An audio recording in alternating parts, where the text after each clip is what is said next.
You're watching, yes, the Yankees Entertainment and Sports Network.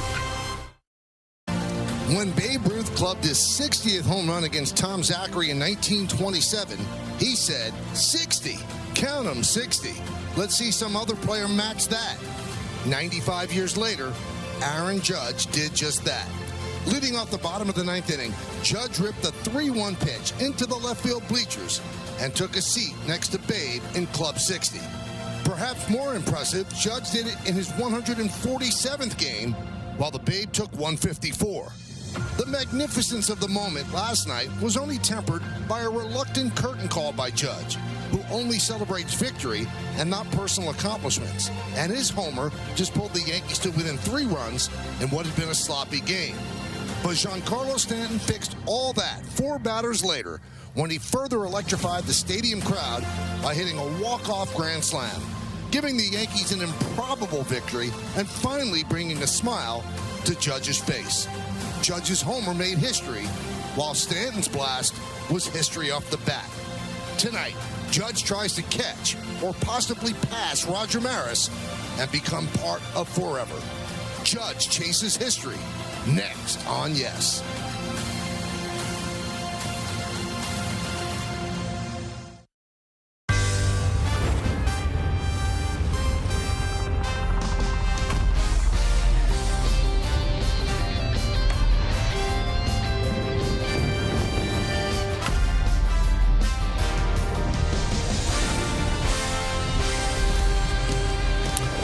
Well, with this one swing, Aaron Judge gave Babe Ruth some company.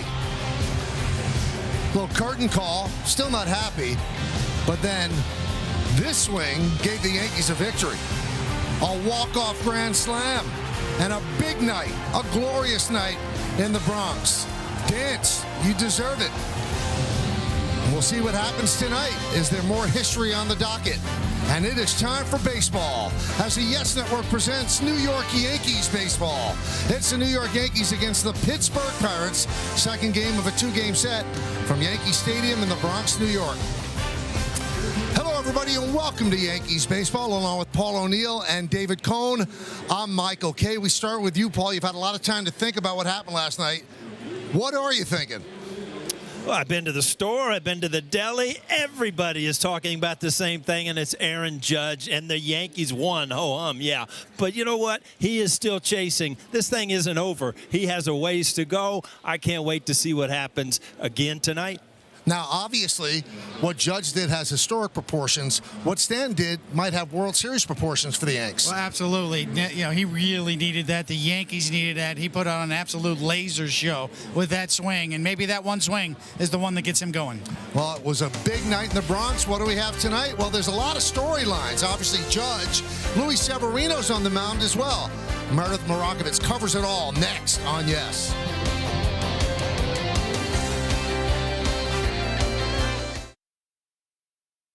I'm Meredith Marakovitz.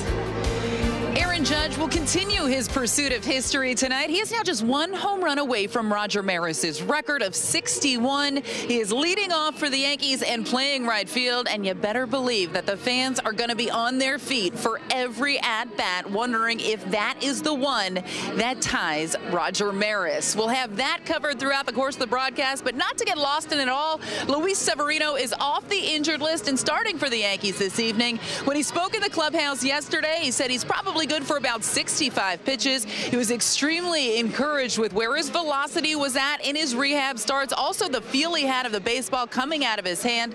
Not to mention, he really felt as though he was recovering quite well. So something to watch for the Yankees tonight, and we are going to have you covered all evening long. Michael Kay, David Cohn, and Paul O'Neill all coming back after the break.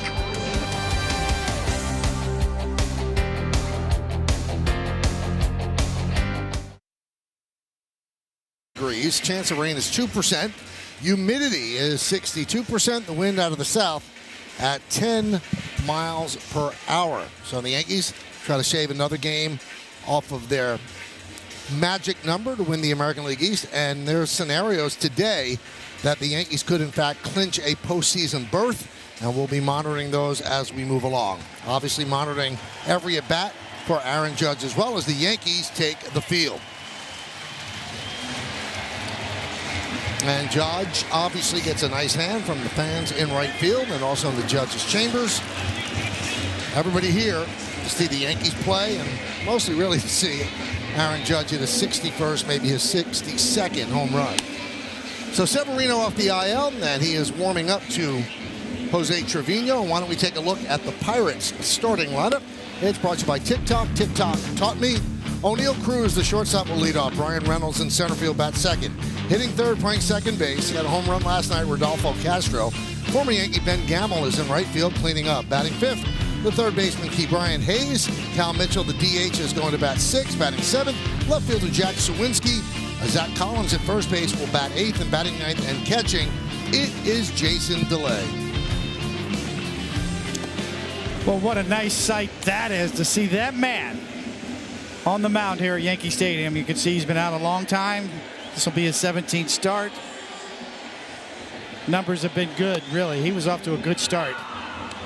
As we said in our pitching scouting report a little bit more, welcome back that July 13th. We got out 2 innings. He had to walk off the mound after in that start against Cincinnati. And my house, really, he's pitched so well at this Yankee Stadium since 2018, a 14-3 record, 2.74 ERA. And the Yankees overall, 22-4 in those 26 games started here at home. And I think Aaron Boone would be happy with 5 and fly today and live for another night.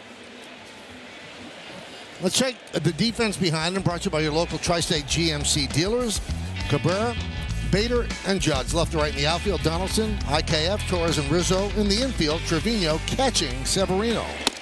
And the first pitch is a strike. We are underway here in the Bronx.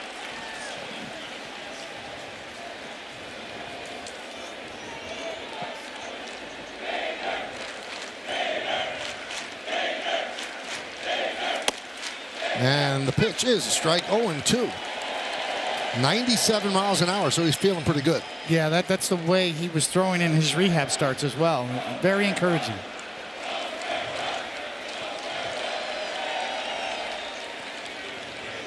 Now he's been itching to get back on the mound. Here he is. He had to serve out the 60-game IL. Missed outside, 1-2. Adam Hamari is the home plate umpire. Hunter Wendelstedt at first. Chad Whitson at second. The crew chief, Dan Bellino, is over at third.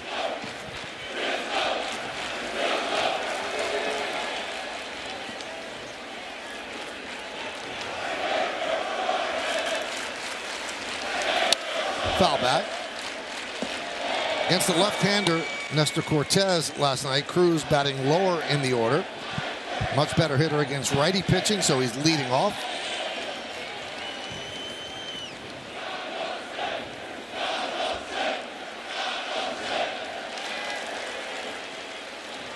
And the 1-2. Missed outside, 2-2.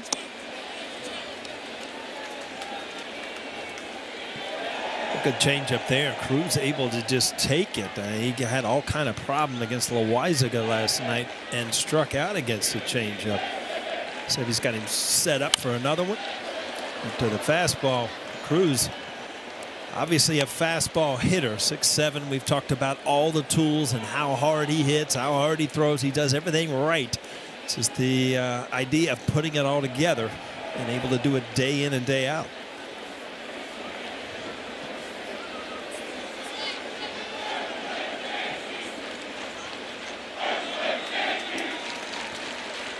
And the 2-2. Missed outside. Well, the fastball's there, 99 miles an hour. 3-2. Now he threw 57 pitches in his final rehab start, so at most you jump that 15. So if you can get him into 70, I think the Yankees would be thrilled, as David said. That usually gets you through 5, maybe 6.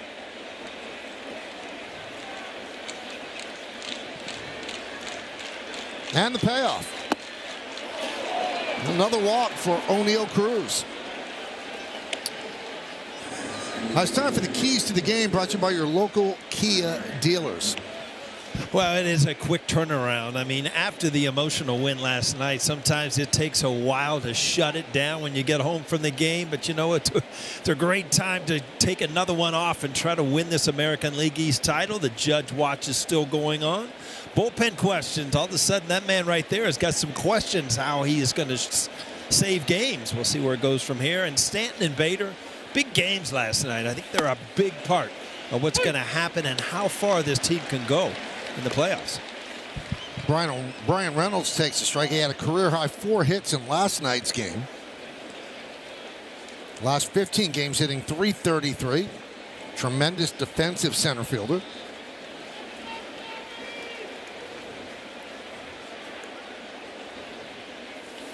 Foul back, 0-2.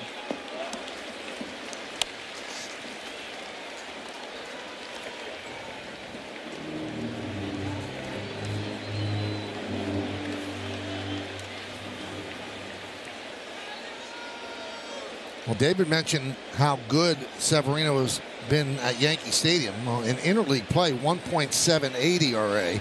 So he certainly enjoyed pitching against National League teams. 0-2. Check swing. Did he go? No, he did not.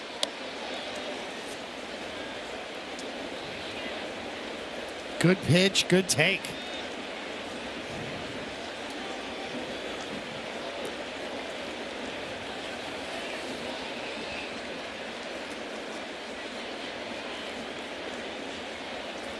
Snap throw, and Cruz just gets back. At 6'7", Cruz still runs pretty well. 7 stolen bases on the year. So just another thing that he adds. Being on the bases, just pretty much does everything on a baseball field. And Sevy, one of the quickest moves for a right-handed pitcher you will see.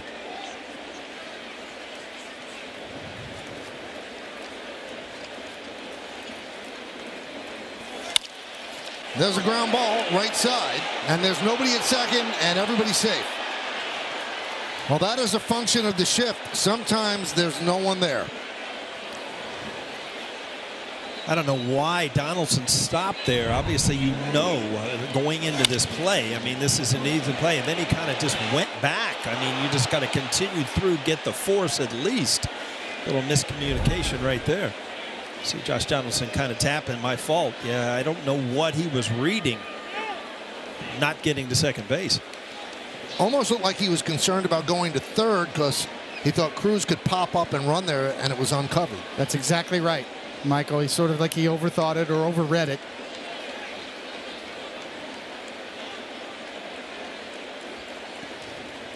So here's Castro. And that simply scored as a fielder's choice. No error and no hit.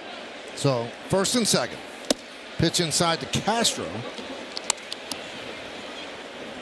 1-0. That's one of those errors that go under the mental error category, Michael. It wasn't a physical error. The ball was not dropped, but mentally it was not played right, and you didn't get an out. That's what happens when you play third baseman at shortstop. Yeah, every once in a while you get lost where you are out there.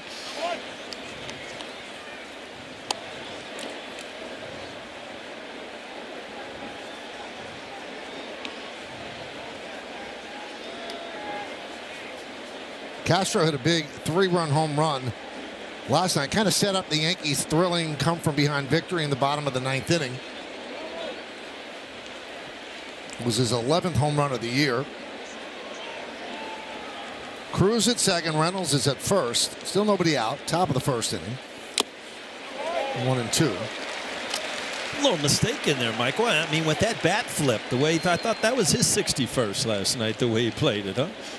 It did seem that way, and it seemed like it should have been halfway up in the bleachers.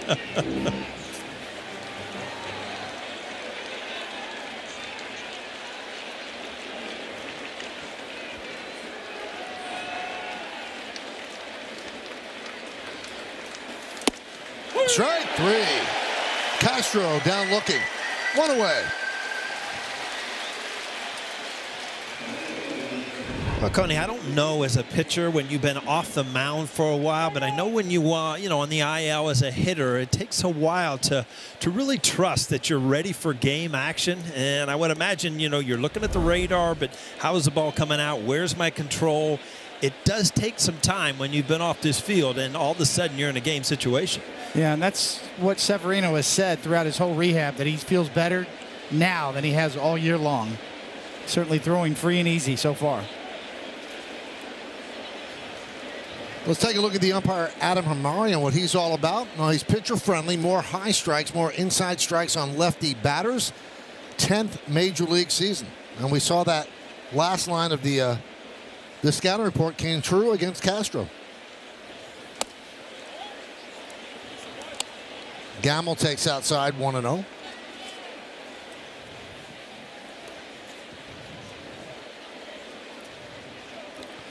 First and second now, one out. Top of the first inning, Yankees and the Pirates here at the stadium. Good changeup, 1-1.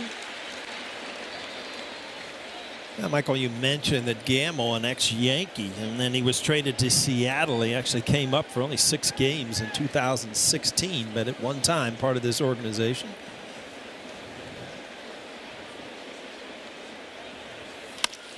Let's see if they turn 2. There's 1, and there's 2. 6-6-3 double play. No runs, no hits, no errors. 1 man left. Pirates nothing. Yankees and Aaron Judge coming to bat.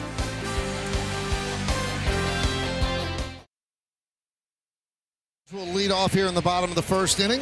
Last time we saw him, he connected for his 60th home run of the year, so he sits in a tie with Babe Ruth. Next up, well, the American League home run single season leader, Roger Maris, with 61. Maris's family is here at the ballpark. Judge's family is here at the ballpark. Yankee fans around the world watching every at-bat this guy takes as they want to see him make history. And last night certainly dramatic and kind of spurred that big rally in the bottom of the 9th inning, leading to the walk-off grand slam by Giancarlo Stanton. 60 home runs, 128 runs batted in, 316 batting average, and that's good to lead in all of the Triple Crown categories in the American League. For the New York Yankees, the right fielder, number 99, Aaron Judge. Well, for those tuning in from around the country, welcome to the Yes Network, New York's #1 sports network. I'm Michael Kay, joined by David Cohn, Paul O'Neill, and Meredith Marakovitz, and you're watching Yes's coverage of the New York Yankees. And there's the Maris family. Judge 1 swing away from joining their dad at 61. Line drive, it is a base hit down the left field line, and that'll go into the corner. Judge rounds first. He's going to go to second. He has himself a leadoff double.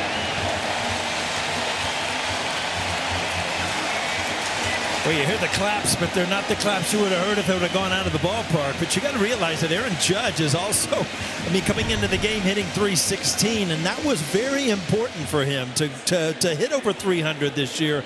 And that's what's been so amazing about this year, is that every goal that he has set seems like he is reaching.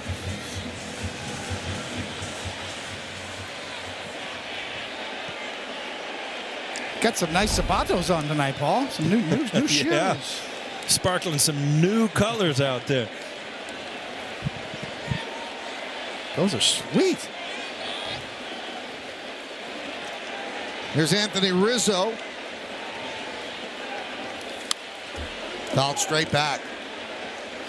Connie, there's a lot of different options now. Players can go with the batting gloves and the shoes and everything. We were pretty standard. It was black and white, and that was it. You wore it, you stayed with the team colors, and now things have changed a little bit. A little more personality in the shoes that they put on.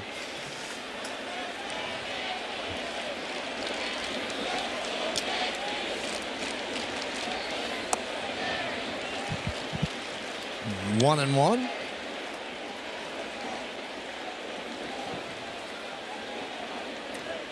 On the mound for the Pirates is Roansy Contreras. Out of the Yankee system, came over to the Pirates in the Jameson Tyone deal. And he's having a really good rookie season. We'll give you the scouting report on him as we move along. Yeah, just 22 years old.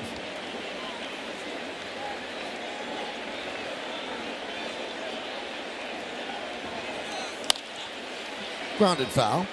Take a look at the entire Yankees starting lineup, brought to you by TikTok. TikTok taught me. You saw Judge leading off, Rizzo at first, Gleyber Torres at second. Middle third, it is Josh Donaldson at third, Stanton DH, and Oswaldo Cabrera in left. Bottom third, Harrison Bader in center field. Isaiah Conifalefa at short, and Jose Trevino will catch and bat ninth. That's off the glove of Delay, and that allows Judge to go to third. You see on the season, Contreras' numbers. This will be his 16th start. Really nice across the board. Nice ERA. 35 walks against 74 strikeouts, 10 home runs.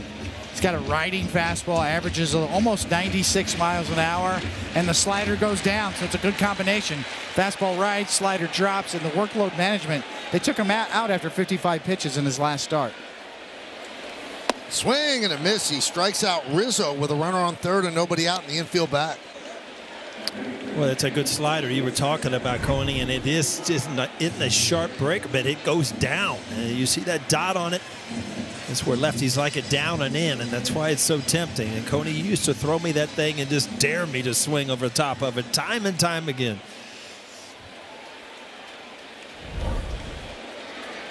Now the infield comes in with one out as Torres steps into the box. Judge is at third. We're in the bottom of the first. 1-0.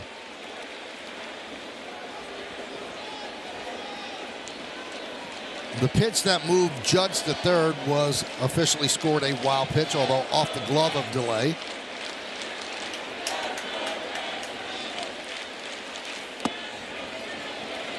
It's amazing how different this lineup looks with Gleyber Torres swinging the bat better. Rizzo back in the lineup. Stanton and Donaldson, they can get going. Donaldson swung the bat so much better as of late. Bader is now in the lineup. There's a strike. Let's take a look at the Pirates defense, brought to you by your local Tri-State GMC dealers. You see the names, but boy, they have committed more errors than any team in baseball, 108, although Ke'Bryan Hayes is an outstanding third baseman.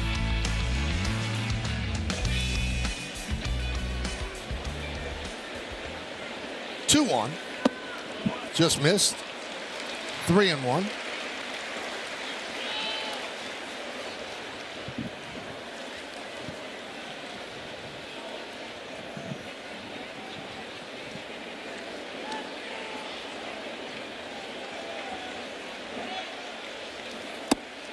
And a walk to Torres.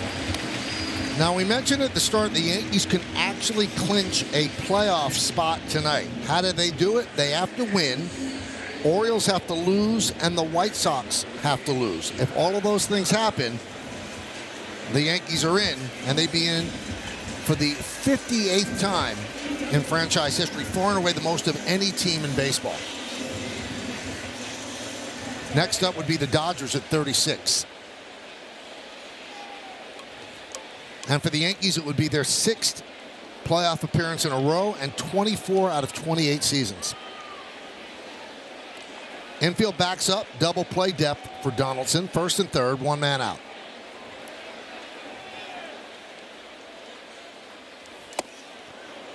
Now, in order to clinch the American League East, the magic number is 10. And we're monitoring Toronto and Philadelphia. Top of the third inning, 0-0 in Philly.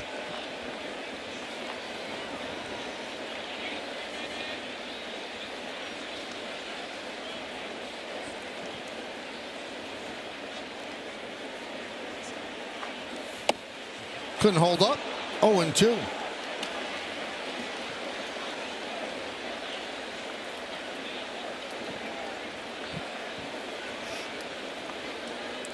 All of a sudden, Donaldson right here. I mean, the mentality you're at bat has just changed. Now you're kind of like in a mode where I got to put the ball in play somehow, some way to put this first run on the board. Held up there, count 1-2. You know, Coney, as a hitter, a lot of times in big situations, you want to know what pitch the pitcher is going to go to. And him being in trouble in this first inning, it looks like he really wants to rely on that slider to try to put hitters away. Yeah, it's his best pitch. Certainly highest rated pitch so far this year. 1-2. 2-2 the fastball. I was talking to Bob Walk before the game, Paul, and does the games for the Pirates over here, longtime pitcher. He said that Contreras got a nice arm, but he likes to stay away. He doesn't think he pitches in enough. See that a lot with pitchers nowadays. Fastballs away and sliders down. You know, for me, I always wanted to prove that I could throw for strikes inside, especially to right-handed batters, and show them, prove it. Lefties or righties for that matter, because that puts that seed in your mind as a hitter. I know you thought that way too. And if I prove to you I could throw a strike on the inside corner with my fastball or push you off, it changes the equation a little bit. Yeah, you can't lean over it. It's such an important thing to be able to throw strikes and not just bust people inside and show them inside. And believe me, Coney, as a hitter, you know if a pitcher's trying to throw strikes inside or just trying to show you that he wants you off the plate.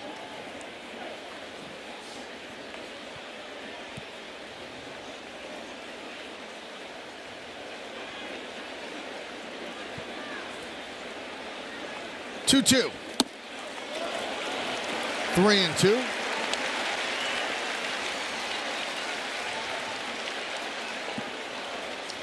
Well, you got 3-2 here. Aaron Boone, he probably put Gleyber Torres in motion and hope to stay out of a double play.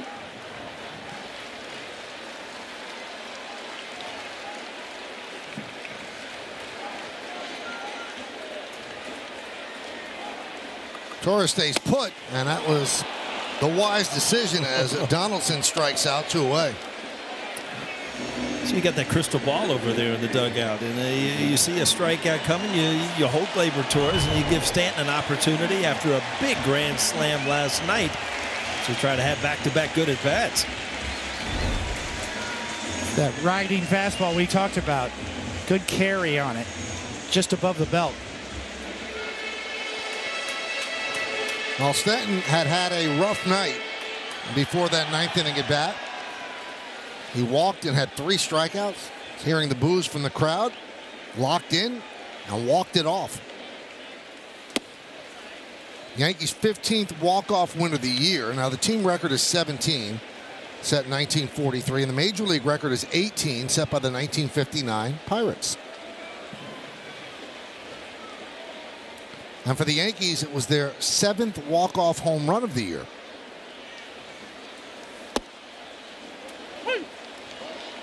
One and one.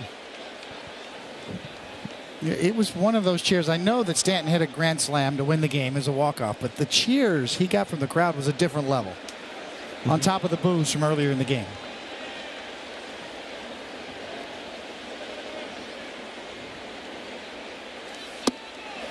You know, we've heard so much about players that have left the Bronx saying how tough it is to play in New York. Tough place to play. Jordan Montgomery. Several people over the last couple of years. You know, Stanton has handled it so well. And just the reaction of the crowds last night, the extremes, the highs and the lows, really, to me, crystallized what it's like to play here. 2-1. 2-2 as he waves at the slider. Yeah, there's times, Coney, you remember as a player, you know, you're booed earlier in the game and you just shut the fans off. You don't want to hear it, and then you hit a home run and you don't embrace, you know, what they give you there. And that's where you say he gets it, and that's where you saw Stanton show that side where he embraced it at the end of the game. Outside 3-2, a bluff by Torres at first and heads back to first. So now he's going to go 3-2, 2 outs. Judge will stay put at third. And these are the walk-off grand slams down by 3 runs for the Yankees all time. 2 this year. Then the Bambino and the Giambino. Sky the other way and out of play. They'll do it again.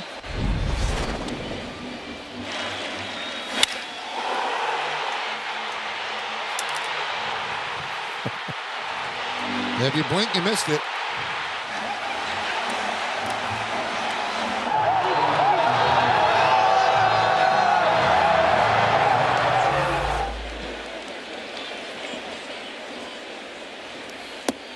And he missed outside. For that scouting report you got, David, is accurate. Yeah. Everything is outside.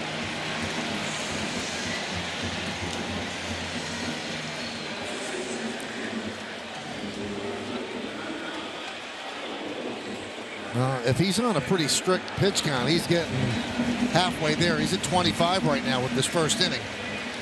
Judge at third, Torres at second, Stanton's at first. Oswaldo Cabrera is at the plate.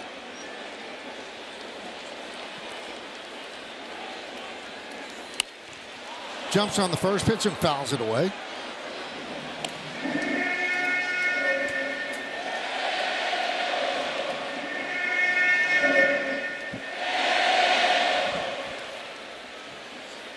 Yankees looking to jump on the Pirates early.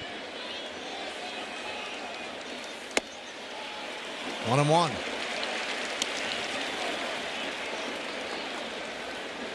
Contreras has a walk rate of 9.8%. That's the 9th highest in the National League. The Yankee batters, they lead Major League Baseball with a walk rate of 10%. Not a great matchup for the youngster.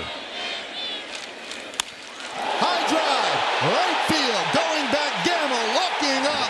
See ya! A grand slam for Cabrera. 4-0 Yankees.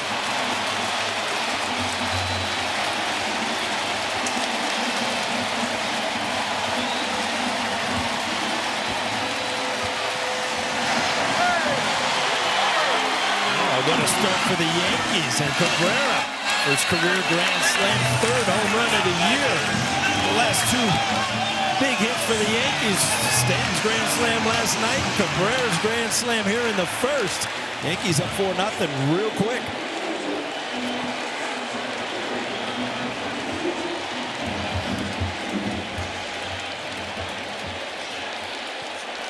Third home run of the year for Cabrera. He has 14 runs batted in a very short amount of time here in the Bronx. So here is Harrison Bader. 1-0. You throw enough sliders, sooner or later you're going to hang one. And Cabrera didn't catch up to the first fastball, but a hanging slider was right what he needed. Sometimes those sliders hang in just the perfect spot. A little bit middle away, a little bit out, enough to get extension on it and speed up the bat.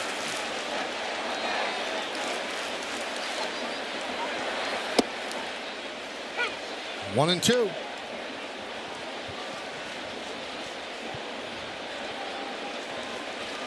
Well, he has fit in very comfortably, and Severino has that 4-run lead smile.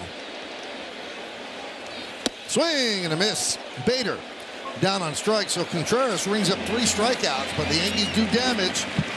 They get 2 hits, 2 walks, and one of the hits, a grand slam off Oswaldo Cabrera's bat. He watched it into the seats, and when it landed, the Yankees led 4-0.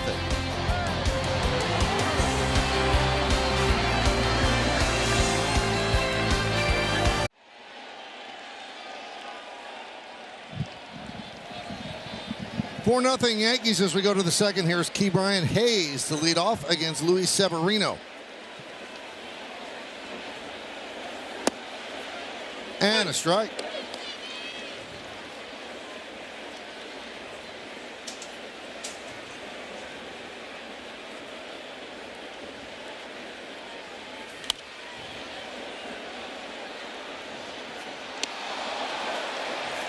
How's the third baseman? Take a look at Cabrera with the grand slam. Hayes has 14 outs above average, and that's the best in the majors. That's #1. We saw him make a pick last night. He goes down looking.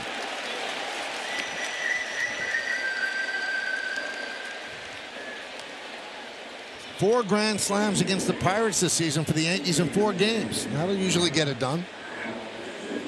So 2 in Pittsburgh and 2 here in the Bronx. Here's Cal Mitchell.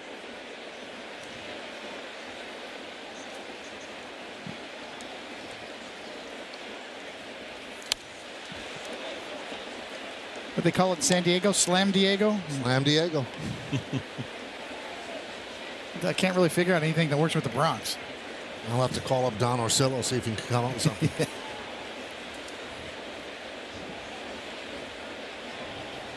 And the Bronx Bombers, obvious, but something with, the Grand Slam snuck in there. I mean, they ended last night with a grand slam and started tonight with a grand slam. So. Belly to belly. That's right. Slamtastic. There you go. 1-2. You know, what you find about teams like the Pirates that really struggling, having a terrible year, is that you get on them early, sometimes they pack it in.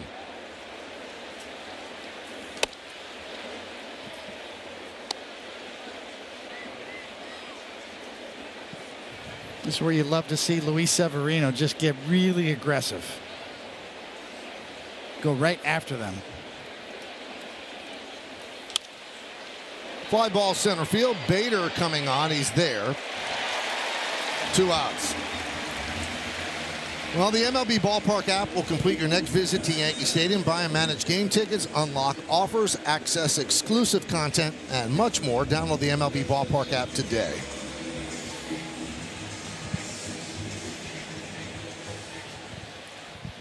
So here is Jack Sawinski.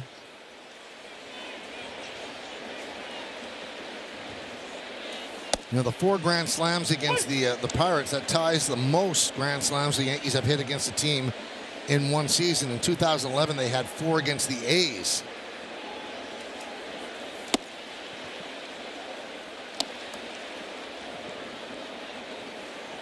That's amazing. In a 2-2 game series, you've got 4 grand slams, and then you play the Red Sox, the Orioles. I mean, you play those 18, 19 times, but so far so good against the Pirates as far as grand slams.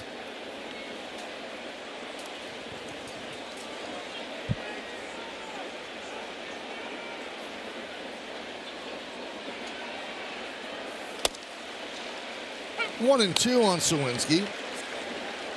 Sawinski with a pinch hit single last night, and he's 1 for his last 26. You can see Judge again in the second inning as the Yankees sent 7 batters to the plate in the first. It's a bad dude right there. Carries a big stick, huh? A bad man.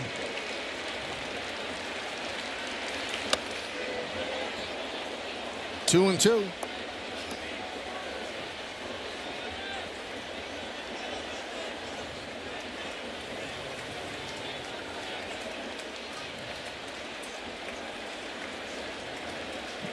Two balls, 2 strikes, 2 outs here in the second. Yankees lead 4-0. 3 and 2 on Sawinski.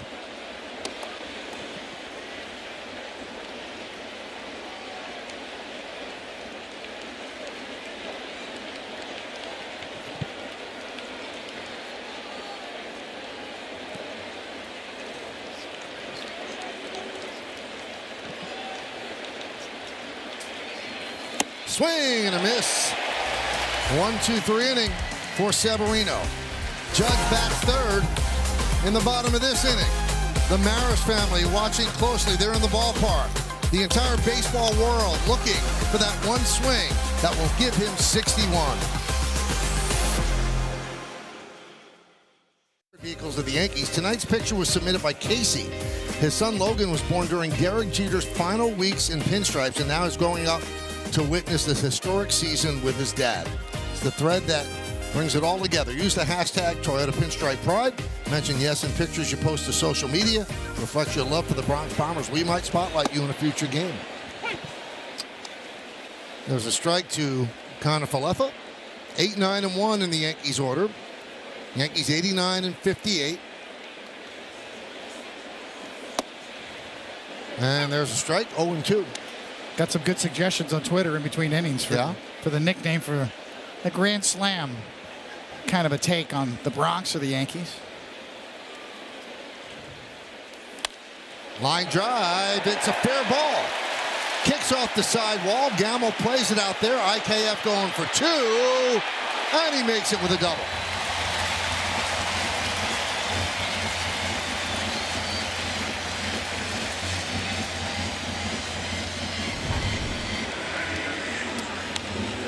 That is a good piece of hitting, staying on top of a high fastball away and just slapping it the other way, just inside the line.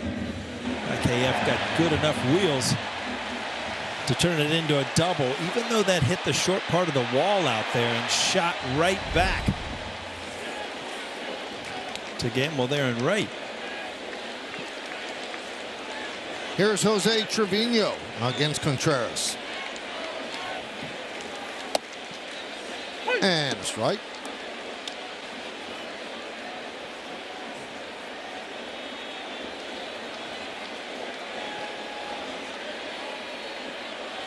Judge comes out on deck. He doubled in the first inning. 0-2 on Trevino. It's a good sign when you're going to bat around, Paulie, right? Your second at bat in the second inning. Yes, exactly. You just keep that bat hot. The pine tar is still sticky from the first, from the first inning.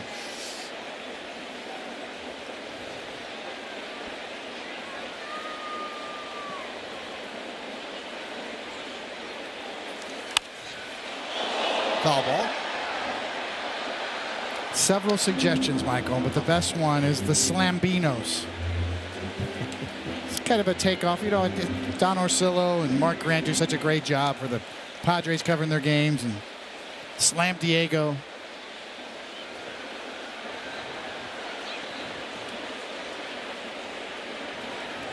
Swing and a miss. Trevino down on strikes.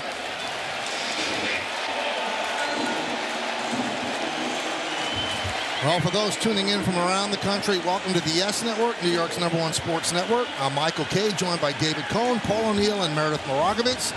And you are watching Yes's coverage of the New York Yankees. Well, now that we have a national audience, Michael, Derek Shelton could not throw up 4 fingers right here, right? No. Not with a national audience. That's right. Runner at second, 1 man out. And there's a strike. So Judge giving Babe Ruth some company. Just a shortstop, it seems like, as he hit number 60 yesterday. The American League record is 61, held by Roger Maris.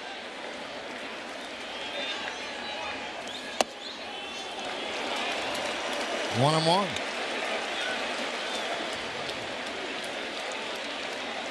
There's his family.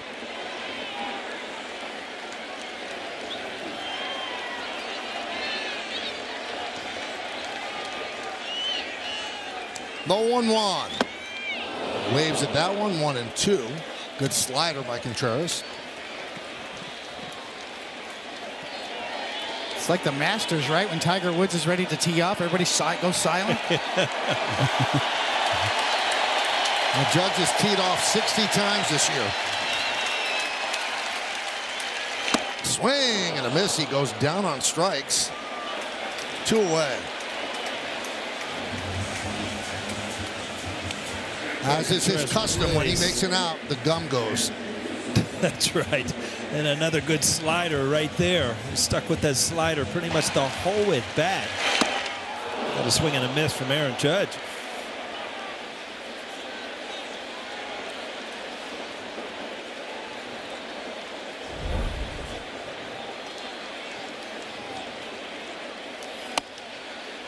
And there's a strike to Rizzo. He struck out in the first, so 5 outs for Contreras, 5 strikeouts. Little matter of the grand slam has kind of tainted it a little bit.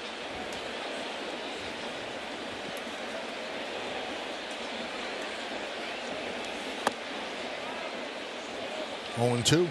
Well, there's a reason why the Pirates picked him in the trade with Jamison Tyone, as you pointed out, Michael, in the early going of this game. He's got a nice arm. He's 22 years old, gets really good spin on that slider. 96 miles an hour, good riding action. The stuff is there. And just 22 years old. The 0-2. Swing and a miss. 2 innings, 6 strikeouts for Contreras. No runs, a hit. 1 man left. We'll go to the third. 4-0 Yanks. Baseball on Yes is brought to you in part by Amtrak. Book your next trip in the Northeast early and save up to 50%. Go to Amtrak.com to book your next adventure today.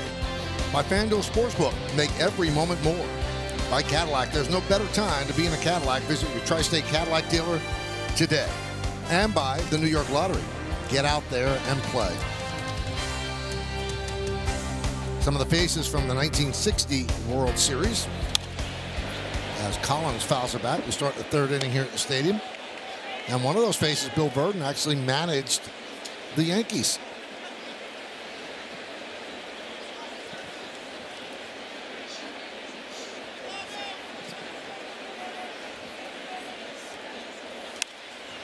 Foul back. Coney, as you look at some of those pictures, and you kind of mentioned it last night, I mean, the Pittsburgh Pirates were, you know, a storied franchise. I mean, good players, star players, and really have fallen on tough times. And it is a good sports town when the teams are winning. It'd be great to see this team get back to that, because there is a history there, and there's a lot of good names that are associated with the Pittsburgh Pirates. And a beautiful ballpark in Pittsburgh, and that was a beautiful fastball, too, from Severino, right on up the ladder. 4 strikeouts, 1 walk for Severino. His first game off the IL.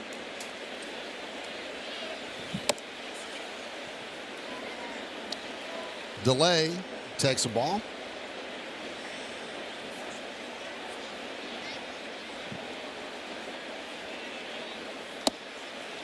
And a strike, 1-1.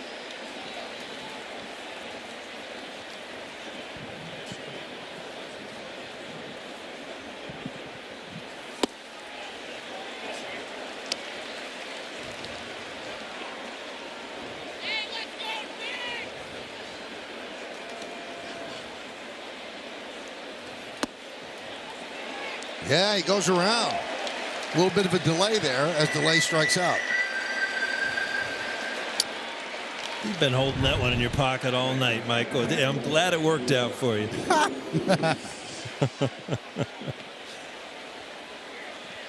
Down to Hunter Wendelstedt. You know, as the years go by, he looks more and more like his father, Paul, doesn't he?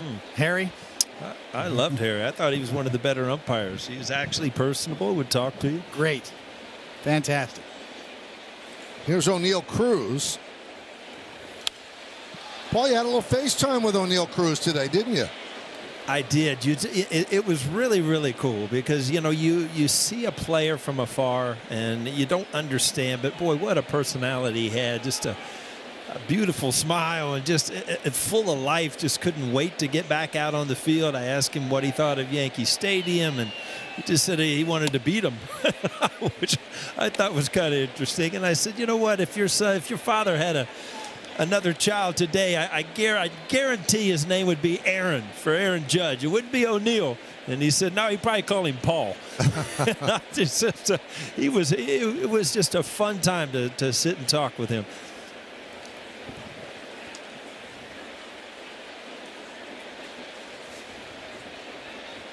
Well, like every left-handed batter in Yankee Stadium, you know what they want to do. They want to hit one in the upper deck.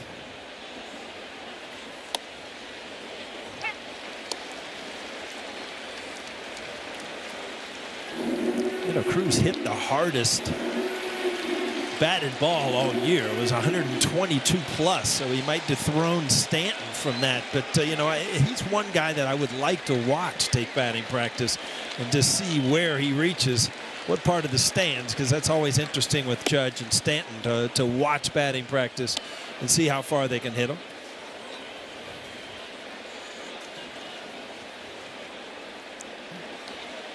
We'll stroll down the backside of the mound by Severino, collects himself. 2-2 count on the leadoff batter Cruz. 2 outs here in the third.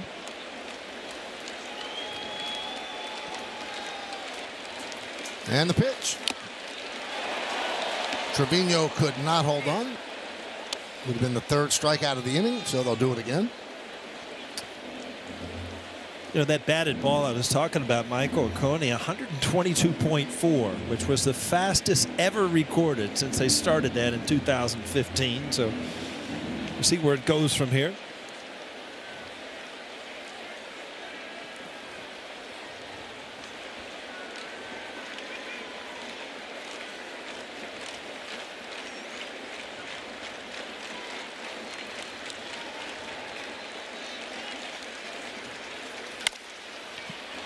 Grounded to Torres. The throw to first. And they get O'Neill as the Pirates go down in order.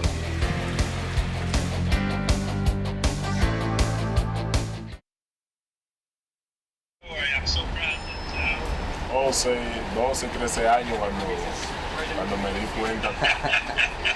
very nice. Congratulations on getting your career started. I look forward to seeing where you go. Michael, you mentioned the FaceTime between Paul O'Neill and O'Neill Cruz. It happened around 3 o'clock this afternoon, and I got to tell you, he was so excited. He walked out of the dugout and said, "Is he on the phone yet?" Then, Michael, we tried to FaceTime, and Paul, I'm sorry, but we tried to FaceTime. He didn't answer the first time, but the second time he was in, he finally answered, and there was a huge smile on O'Neill Cruz's face when he finally saw Paul O'Neill for the first time. And then when we said we had a little something for him and he saw the jersey in the back, he actually took it out and kissed the 21. It means so much to him to get that jersey, and he wanted the video because he wanted to show his family. Look at that, Paul. Unbelievable. It was, like I said, I mean, a lot of that wasn't captured, but, you know, just his personality and just his smile. I mean, he has a lot to look forward to, obviously. And it was fun. It was really fun. So he's got the 21 T-shirt, which represents Roberto Clemente, and then the 21 pinstripes. Yeah, you could read by that smile. Oh, there's no doubt about it. He's a star in the making. And, Paul, the coolest thing, he'd like you to have his signed jersey as well, so he's going to send you one of those. Wow. That's very nice. I'll keep a spot for it because who knows where this will be in 20 years, right? 1-2. So, Meredith, I'm curious, though. So he's coming out, FaceTiming Paul, and Paul's not answering it. You starting to panic? A little bit, because I had been in contact with Paul several times throughout the day, and he said he would be there. I believed he would be there. He's very good about that. And then all of a sudden, when he finally came out, and I tried to FaceTime, it was like, uh-oh, crickets, crickets. Come on, Paulie, I know you're there. And then he did respond, you know, less than 5 seconds later. So. Nice. Wasn't a big deal. We made it happen. Slight panic, though. A little bit of sweating. I didn't even know that happened, Meredith. Really? Went right, no. Right a couple times. Uh-oh. My bad. It all worked out. Everybody was happy in the end. Here's Stanton. Foul to the on-deck circle. 7 strikeouts for Contreras. And 2 walks. On the bottom of the third, Yankees lead 4-0 on the Oswaldo Cabrera grand slam. Foul ball. You know, one question I did ask him, Michael, and Meredith, you can probably help me with this, is I'd like to, when did you know? I mean, O'Neill is not a common first name. I said, when did you know that your name meant something that your father loved and that's why you were named that? He said it was like when he was 10 or 12 years old. So it wasn't something that he knew a lot about. But, you know, again, it was a really cool conversation, and you wish him the best.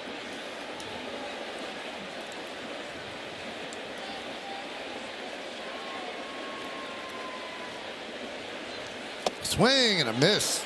Contreras is dealing. Just that one mistake to Cabrera. He has 8 strikeouts in 3 innings.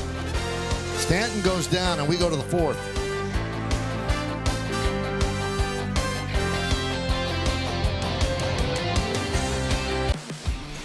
Here are the latest run totals from FanDuel Sportsbook.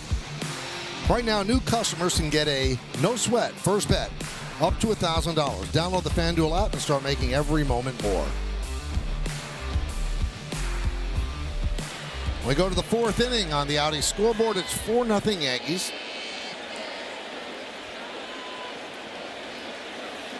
Severino in his first start off the IL. He has not allowed a hit to the Pirates. He did walk the opening batter. That's O'Neill Cruz. But since then, 9 in a row. 0-2 on Reynolds.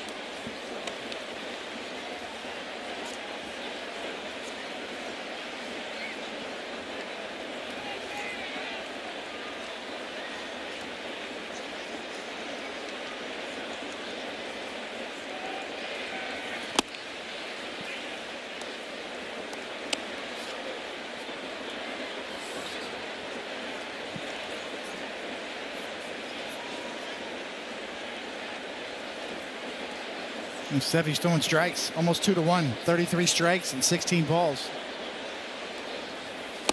Swing and a miss. 6 strikeouts for Luis Severino. All 3 pitches too, Paul. That's a good slider there to finish. A really good left-handed hitter. You know, Coney, put yourself in the dugout as, you know, kind of the pitching coach, and what are you looking for? Because for me, I mean, I look at his fastball, I look at his velocity, I look how easy it looks like he's throwing. I mean, what are you picking up as far as how free and easy he's throwing the ball and not being injured at this point? Yeah, that's the first part you look at. Is yes, his velocity, how the ball's coming out of his hand, his mechanics, his release point, and secondly, it's the command. Is he putting it where he wants to? And he certainly is. I think his slider's been really good. He's dropped some backdoor ones right on the corner to lefties. It's a good get-ahead pitch for him.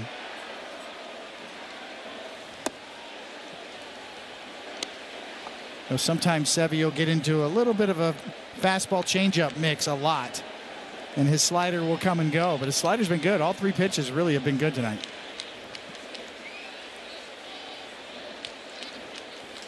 Line drive, it's a base hit to left center field.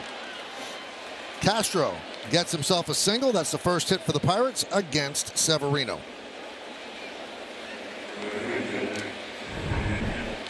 Well, Castro has shown that he can swing the bat. Big home run last night.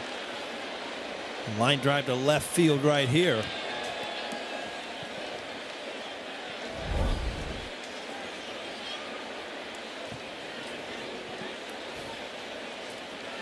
So here's Ben Gamel. He wrapped into a double play to end the first inning. A 6-6-3 variety.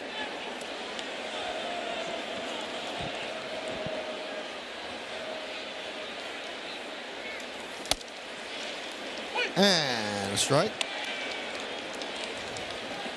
Yankee starters have been a little shaky of late. They've allowed 4 or more runs in 5 of their last 9 starts. And the starting has been a strength for them all year. 3.58 ERA by Yankee starters. That's 5th in the majors. But some shaky starts of late. 0-2. It's the 5th time Severino's got a called strike with that slider in a really good location tonight. So I pay attention to swings and misses and called strikes, and which pitches he's using to do it with, and really good from Severino tonight.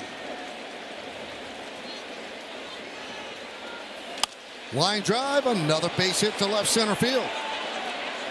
Castro is going to third. The ball is bobbled. He slides into third, and he'll stop right there, so there'll be no error. That's a single by Gamel, first and third, 1 man out. Really not a bad pitch right there. I mean, a changeup fading down and away. And you see Gamel covers it, hits it off the end of the bat. But pretty good piece of hitting. I don't think you can really worry about that type of pitch, Coney, if it gets hit. That's a decent changeup in a good location. It just happened to hit the end of the bat and dunk it into left field. I give Gamel credit there for getting elevation on that pitch, to be able to dig it out and get it to the outfield grass, even though it was only 69 miles an hour off of his bat. The credit goes to get it over the infield. Here's Hayes. Fly ball right field. Judge will make the catch, tagging Castro. And the throw is cut off by Rizzo. It's a sac fly for Hayes, and the Pirates are on the board. It's 4-1 Yanks. Yeah, just too deep for Aaron Judge. You could tell. I mean, he was way out there. Castro has pretty good speed. No chance.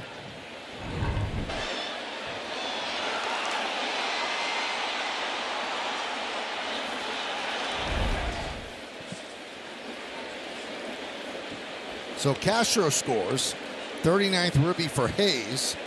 Gamel stays put at first as Rizzo cut the ball off, and here's Cal Mitchell.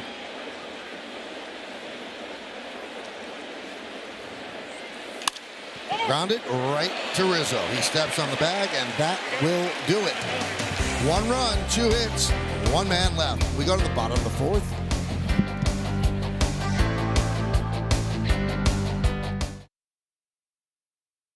Experience a fully electric Audi vehicle at your local Tri-State Audi dealer today. Well, that came in the first inning. A little hanging slider. Oswaldo Cabrera, third of the year, and a big one. A grand slam. That's why the Yankees are up 4-1 right now. And he takes a first pitch strike from Contreras on the Audi scoreboard, 4-1 Yanks. And there used to be an old marketing campaign when the Yankees were trying to get back to relevancy, and at any moment, a great moment. Well, that grand slam following the walk-off grand slam, according to our friends at Stats, first time in Major League history that a team hit a walk-off grand slam, then hit a first-inning grand slam in the next game. The Slambinos. Yeah. There have been 281 walk-off slams all time.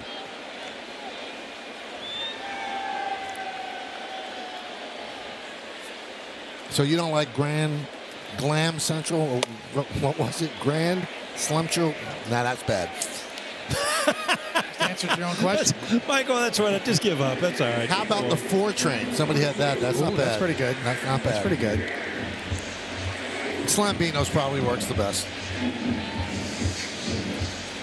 Here's Harrison Bader after the game last night. Ran into his family waiting outside the Yankee clubhouse, and they could not be more thrilled that Harrison is here in pinstripes. He was a legitimate Yankee fanatic as a kid, and it does mean the world to him. He had a great first game yesterday. He showed his speed. He showed his daring.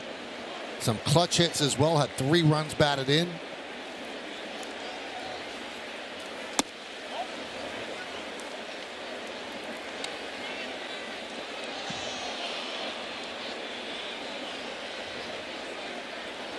He's a very aggressive player, both defensively on the bases and at the plate. He said his first game ever with the Cardinals also ended up as a walk-off win, and then his first game with the Yankees is a walk-off win.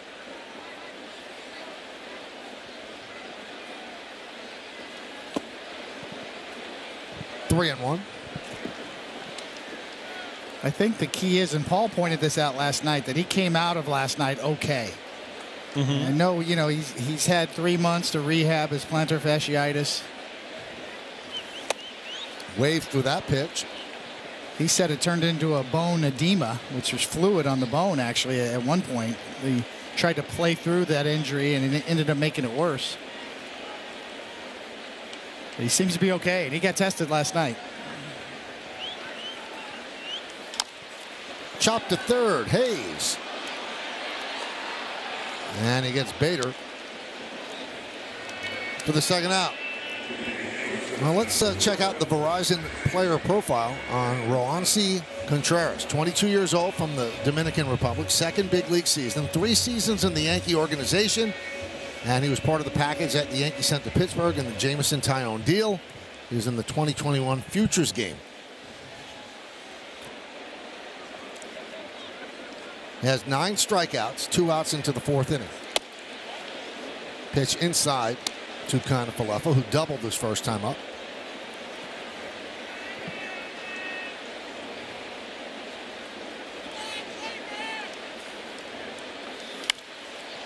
Skied the other way and out of play.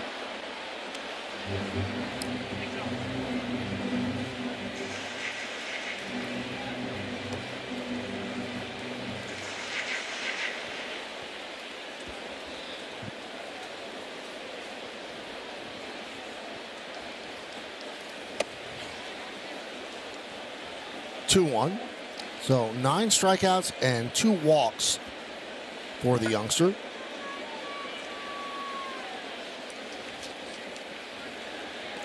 The only blemish is the grand slam by Cabrera. Fouled away, 2-2.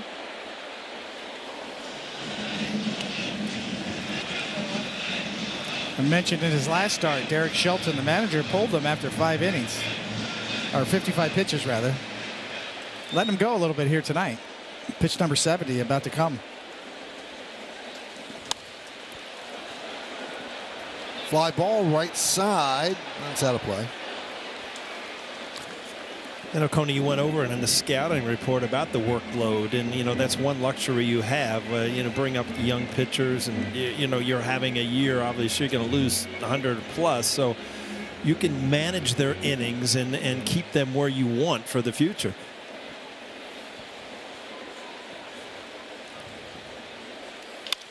Grounded to O'Neill Cruz. And Contreras works a 1-2-3 inning. He's retired 9 in a row since the IKF double in the second.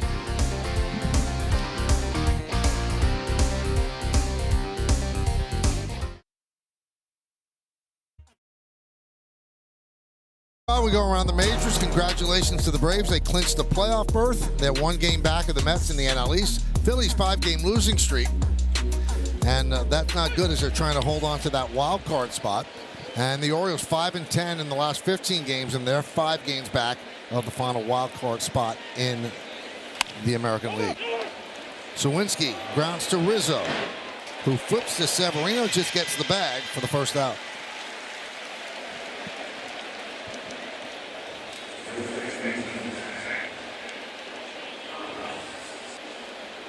Lucas Litke getting ready. Just watching him like stick out his tongue like that, I would think that's the least favorite thing for a pitcher to do is cover first. Well, you know that if you don't break right away, then it's catch-up time. And your pitching coach is going to be mad at you. All the pitchers are going to be mad at you. So it really is instinct. You got to go now. It's really the first couple steps that make that play for a pitcher. And then obviously when you get there, you're multitasking. Catch the ball, find the bag. There's Zach Collins, 1 out in the 5th. 4-1 Yankees lead. Lined and caught on the backhand by Torres. 2-away.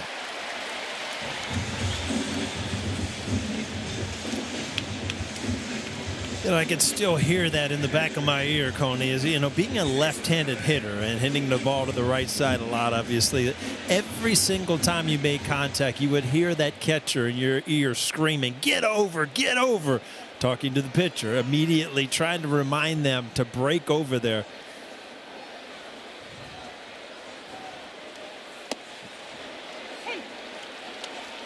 Another first pitch strike for Luis Severino. 15 for 18 tonight.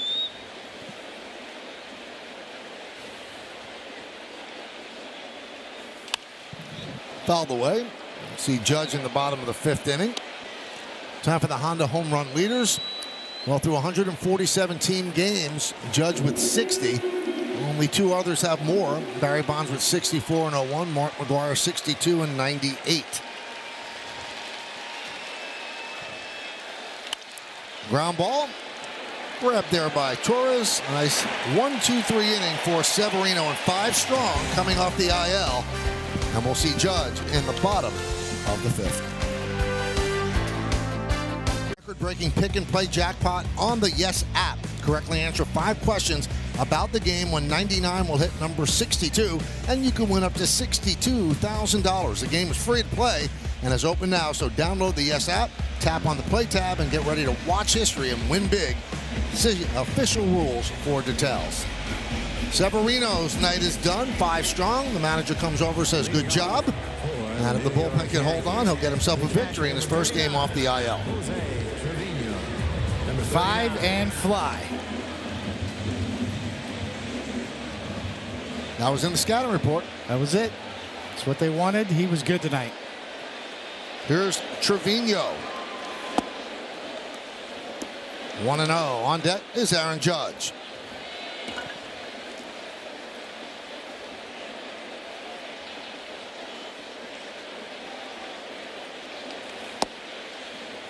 You get the feeling that this is the way it's going to be for the Yankees down the stretch. Okay, you get Severino back. He looks good. Keep him going. Now he can slide into the 2 or 3 spot in your rotation. Who's next? Nubbed off the end of the bat. Foul ball. Talk about the bullpen. Trying to get that right. Get it lined up. Get those guys feeling good about themselves. Is Benintendi going to make it back? DJ LeMahieu. I mean, Meredith has been all over this stuff, but that's where the Yankees are. It is what it is. You got 2 weeks.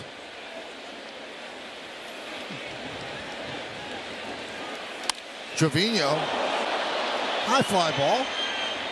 Reynolds there. Reynolds puts it away. 1 down. Up next for the Yankees, the right fielder, number 99, Aaron Judge. Well, for those Number tuning in 99. from around the country, welcome to the Yes Network, New York's #1 sports network. I'm Michael Kay, joined by David Cohn, Paul O'Neill, and Meredith Morakovitz, and you're watching Yes's coverage of the New York Yankees and Aaron Judge's chase of history. He's 1 for 2. Contreras deals. Drilled deep to left field, and that ball is going to be a foul ball. Hopped over the wall, but a foul ball. No, now he's going to say it's a double. The original signal by Bellino was a foul ball. Yeah, it looked like it stayed inside the line and bounced into the stands. I mean, you're so used to watching Aaron Judge put him in the stands, and it's seldom that you see it bounce, but clearly in play and then into the stands. Well, it looks like Aaron Judge is sitting on balls up in the strike zone, and he is really trying to elevate balls, and that ball, a hanging slider, lucky that it didn't end up being number 61. It's not only the home run watch, it's a Triple Crown watch as well. So a couple of doubles tonight for Aaron Judge, and he's leading in that category too, including every other offensive category known to man. Well, with his 2 doubles tonight, he's at .318 batting average-wise, 0-2. So if Aaron Judge wins the Triple Crown, he would be the first player in the history of the game to win the Triple Crown and have 60 or more home runs. Right now, he's in position to do exactly that.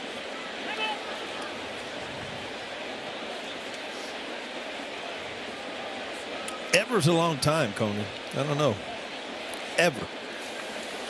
First in average, first in home runs, first in ribbies. As Rizzo down on strikes, that's the 10th strikeout for Contreras.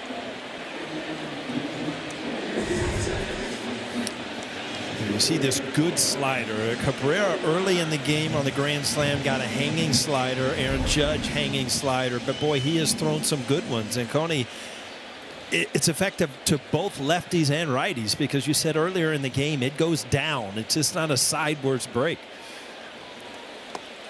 That one gets away from delay as Judge advances to third.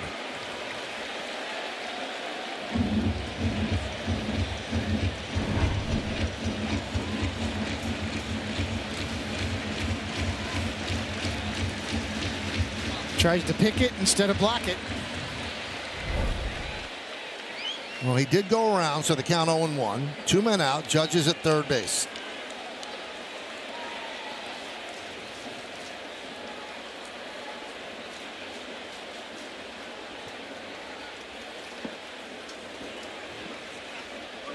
One and one.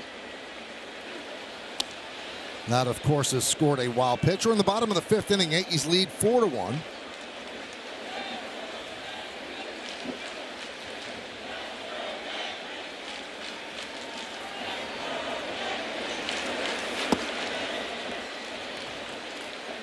Two and one on Torres. Torres has walked and grounded to second. Also has a run scored.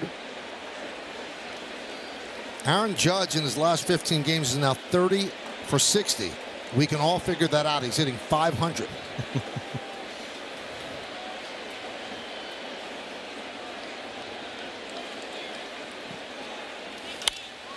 Skied the other way.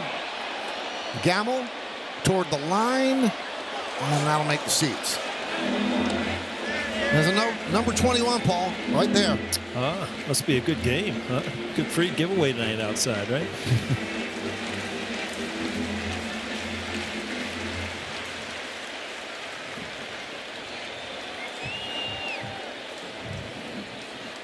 The OPS this month for Judge, 1.626.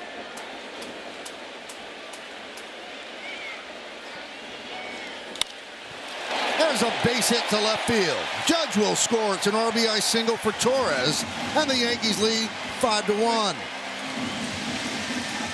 We talked about it last night, and Gleyber Torres, some of his better swings, and this is kind of an awkward swing, but he doesn't try to do too much, comes with 2 strikes. And right here, he stays through the ball a little bit longer, even out in front, gives himself an opportunity Another hanging slider right there. Another run for the Yankees.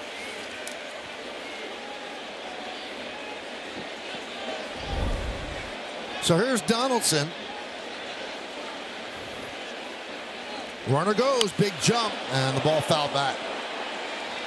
Torres had that stolen. Yeah, you know, the game has changed where you want your hitters to take 3 swings. But boy, hitting always peaking, you know, Derek Jeter, Chuck Knobloch, guys that would run to give them a strike. And if they had a good jump, much rather hit with a guy on second base than a guy on first.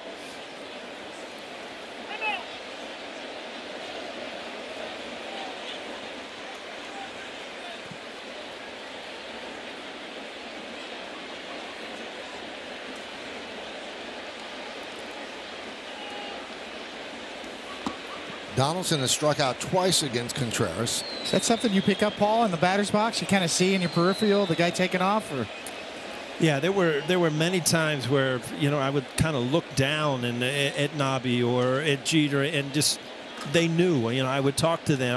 I'll give you a strike. You know, if you break, and you would always hear there, he's going. Just take that first pitch. Give them an opportunity. Much easier to knock a guy in from second than first base.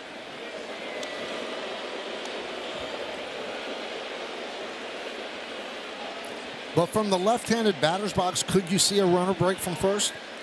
Yeah, but usually you would hear it. I mean, the first baseman would always alert the pitcher or catcher, he's going, and that was a sure sign that they were off to the races. That one's driven into right center field. It is a base hit. It splits the outfielders, and it goes to the wall. Torres rounds third. He'll score easily. It's an RBI double for Donaldson, and the Yankees lead 6-1. Well, with 2 outs, Torres in motion on the crack of the bat and scores easily. But again, Josh Donaldson has really improved the last couple of weeks as far as staying through the ball a little bit longer. This ball up in the strike zone, he stays through it and just lines it to right center field. Another run for the Yankees. Torres on the move, easily going to score on that double. Barrel beat baseball. And that super shot will lead to Contreras leaving the game. Derek Shelton, the Pirates manager, will signal to the bullpen. Yankees have the lead.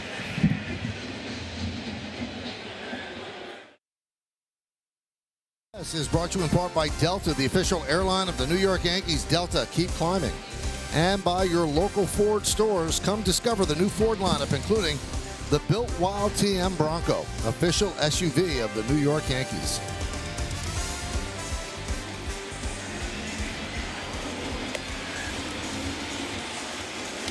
Chase DeYoung takes over, 28 years old, 6 big league season.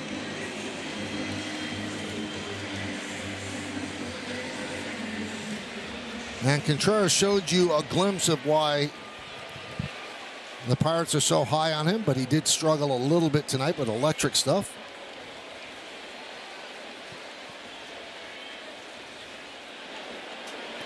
Here's Stanton.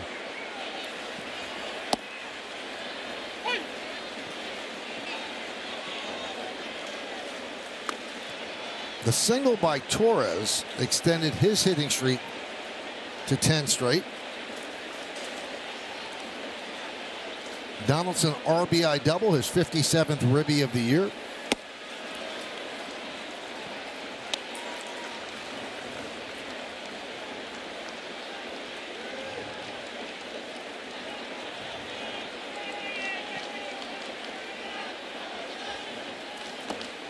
One and two.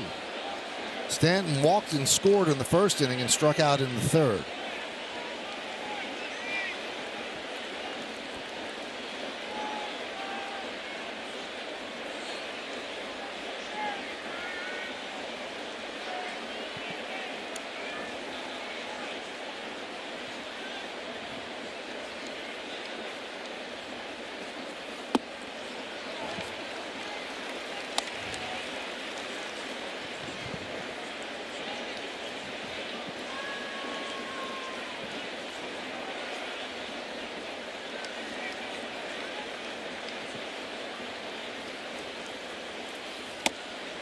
Did he go? No.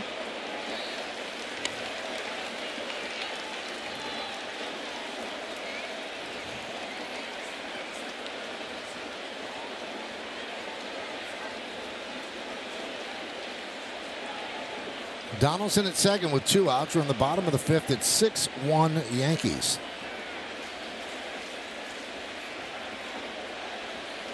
Strike 3.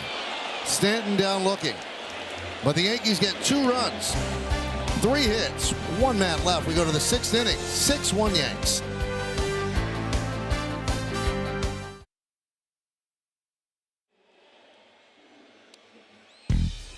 Welcome back. It's time for tonight's injury report, brought to you by Montefiore Einstein, state-of-the-art healthcare in New York City, Westchester, and the Hudson Valley. Well, David, you were wondering about it. Scott Effross, he's expected to be activated tomorrow, so another option for Aaron Boone out of the bullpen. And Zach Britton was actually here at the ballpark today.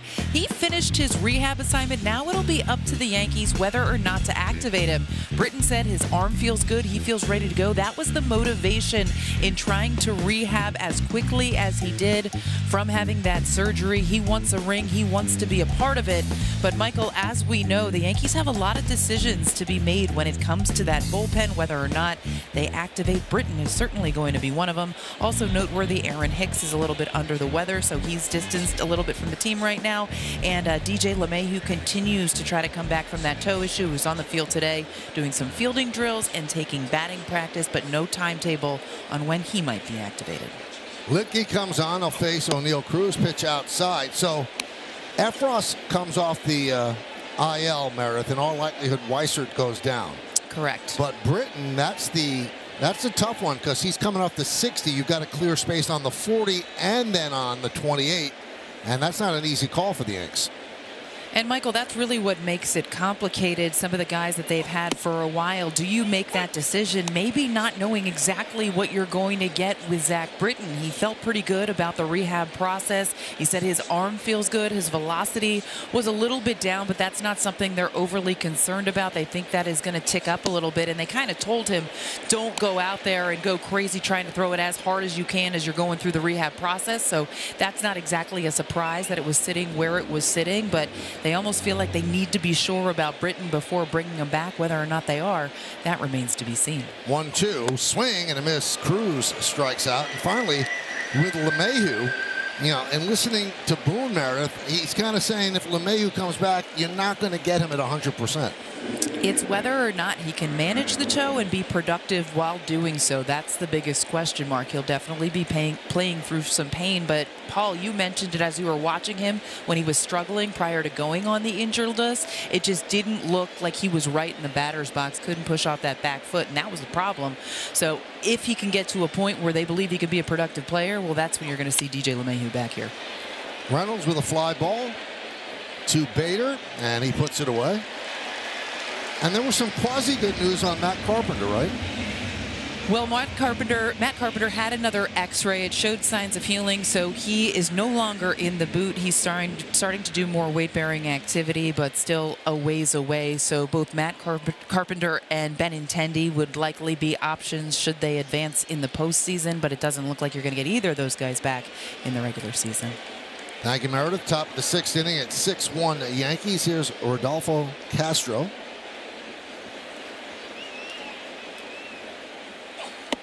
Pitch outside. Carpenter would be a nice option as a pinch hitter off the bench in postseason. Benintendi, he's got to be fully healed with that hamate to play left field.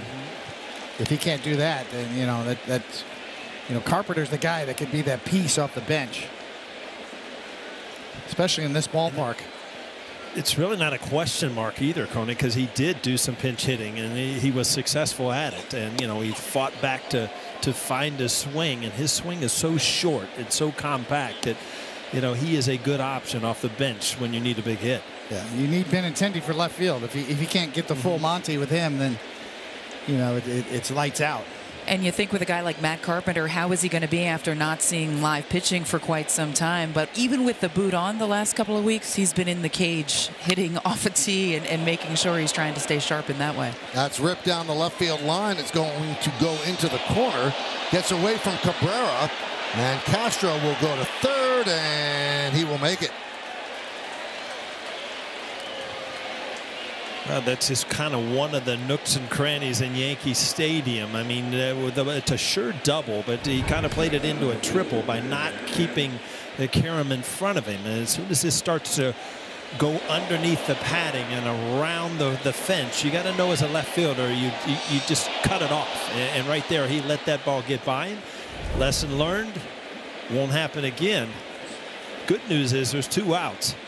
Litke still has an opportunity to get out of this inning. Here's Ben Gamel.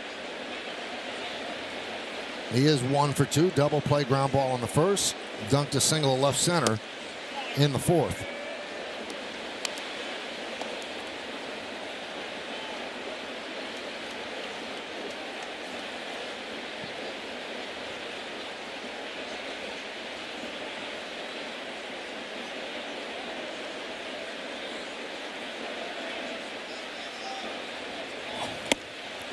Two 2-0.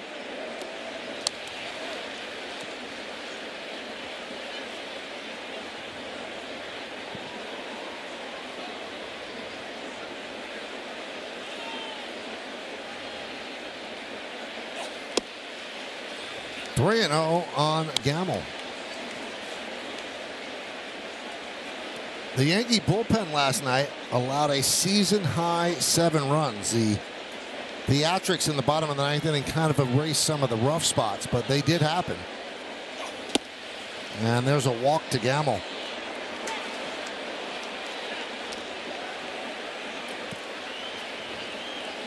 Last night, 4 innings, 5 hits, 7 runs, 6 of them earned, 4 walks and 4 strikeouts. Now the triple by Castro, only the 7th triple allowed by the Yankees this year. And the fewest triples ever allowed in a full season is 9 by the 2016 Rays and the 2021 Dodgers.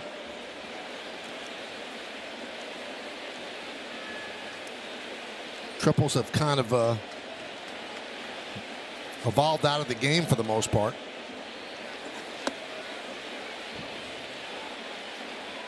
And this ballpark doesn't exactly yield triples. There aren't those weird bounces. Like you just saw the one get by Cabrera. For the most part, it plays clean. You get a double, very rarely a triple.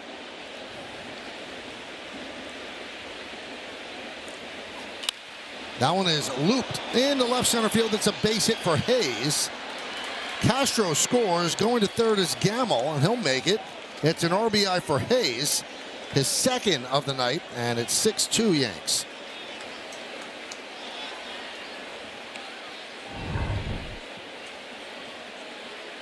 Well, Litke loves that little cutter slider. He did get in, break a bat.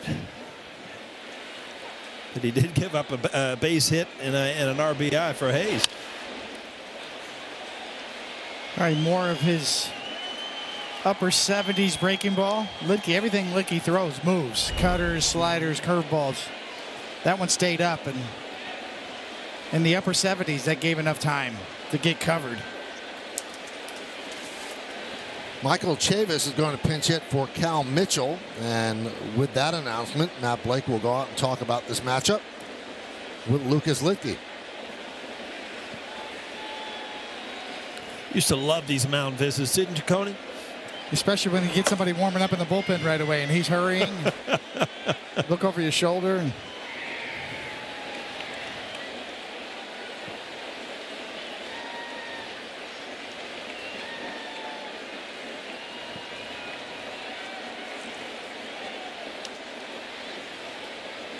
all of this with 2 outs.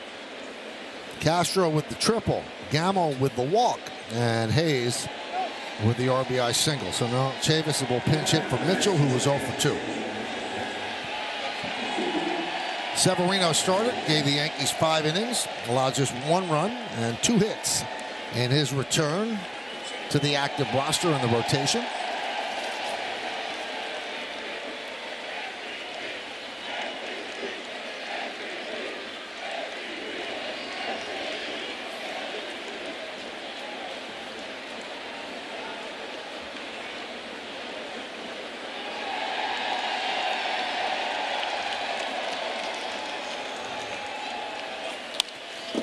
Rip foul. A little early on that.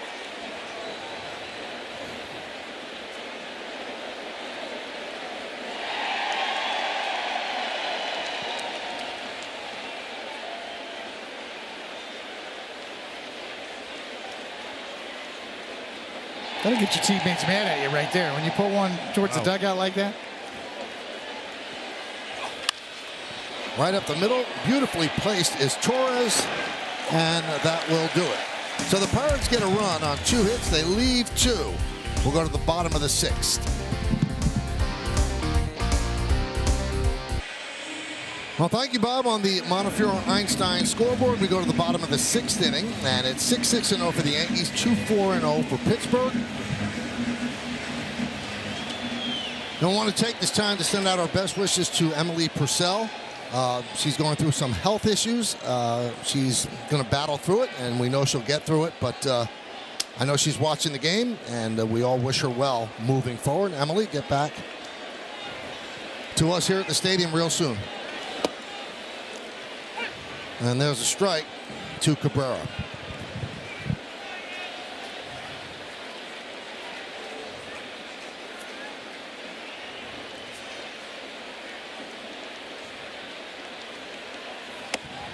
One and one. Cabrera with the grand slam in the first, strikeout in the fourth.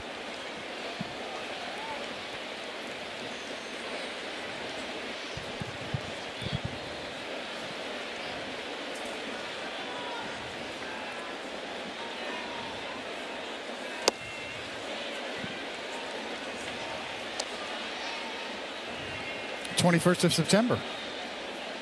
That's what Earth, Wind, and Fire says. That Cabrera will remember. Hey, you got me dancing here. That's one of the all-time greats right there, Michael. High fly ball center field. Reynolds coming on.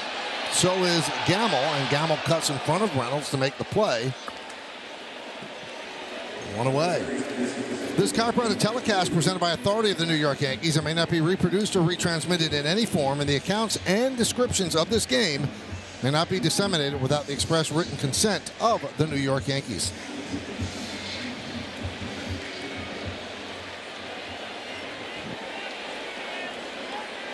So here is Bader, who's 0 for 2, a strikeout and a ground ball to third. Second game as a Yankee. High fly ball.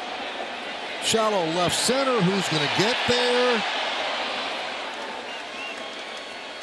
Sawinski makes the play, 2 away. That's a good call off right there. Cruz is kind of in nowheresville, playing shortstop, going back on that ball.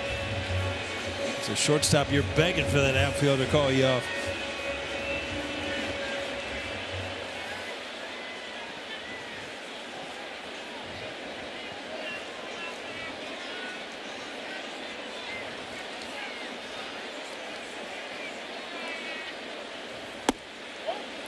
Pitch to Connor Falutha is low, 1-0.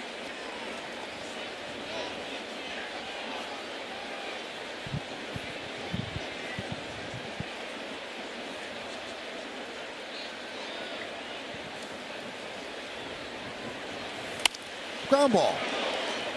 Right there, Castro. And that'll do it as the Yankees go down in order against the Young. And we go to the 7th inning. Yankees are up by 4.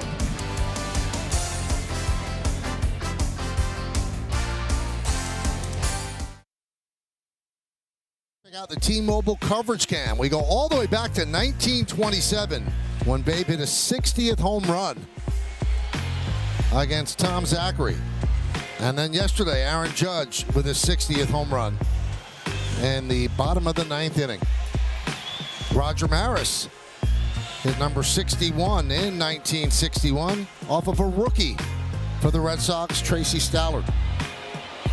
See that uppercut Babe Ruth had there, Paul?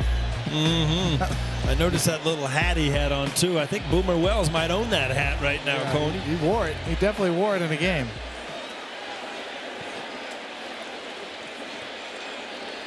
So Litke on for a second inning of work. Here is Sawinski.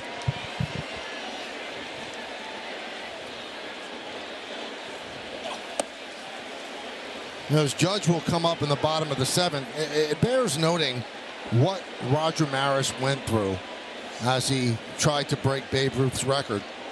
It wasn't pretty. It was stressful. His hair fell out. He was battling a homegrown favorite in Mickey Mantle. And Mickey Mantle got hurt in September, so he really never made the assault. Roger Maris continued on. And his family is here watching. They will be here until the record is broken, if it's broken on this homestand.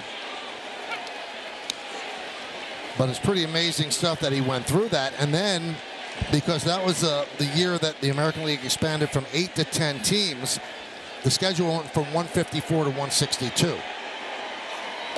Swing and a miss, Sawinski down on strike. So Ford Frick, in July of that year, said there would be 2 separate categories for home run leaders.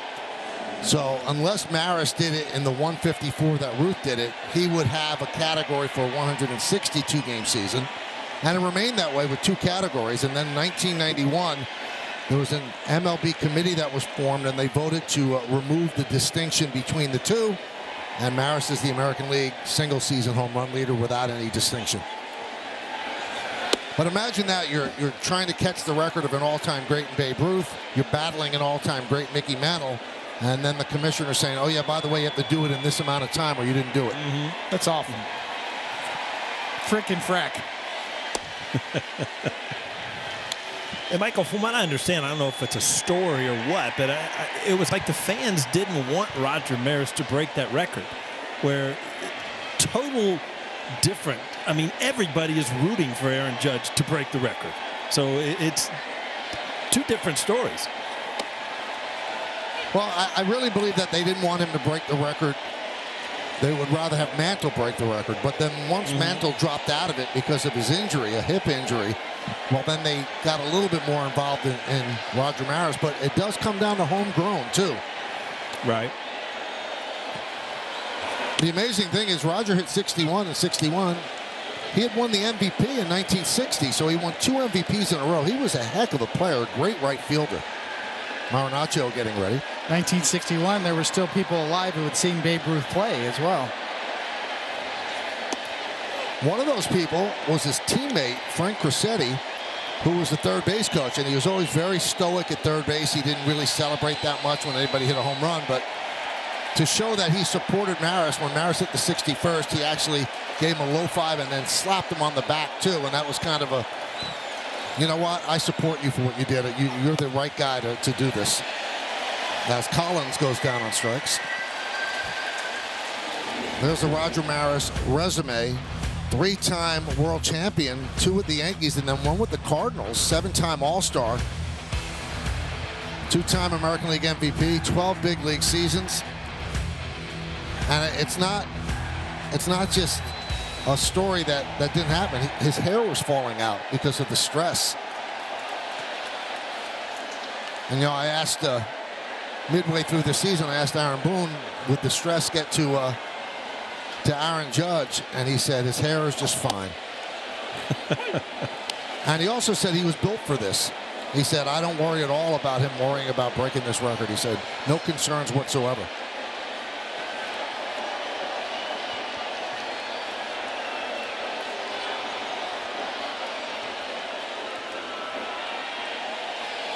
And to tell you the type of guy that Roger Maris was, Sal Durante, 19 years old, a Brooklyn truck driver, was in the right field stands, caught the ball, and wanted to give it to Maris. Actually met with Maris after the game, and Maris said, you keep it. Somebody will pay you a lot of money that can do you good. I don't need the ball. And somebody gave Sal Durante $5,000. I was talking to both of his sons the last couple of days, and it changed his life. You know, he was just getting married, helped him put a down payment on a house where they raised all the children, and Sal is in ill health right now, but the sons are huge Yankee fans, and they are watching and they're rooting.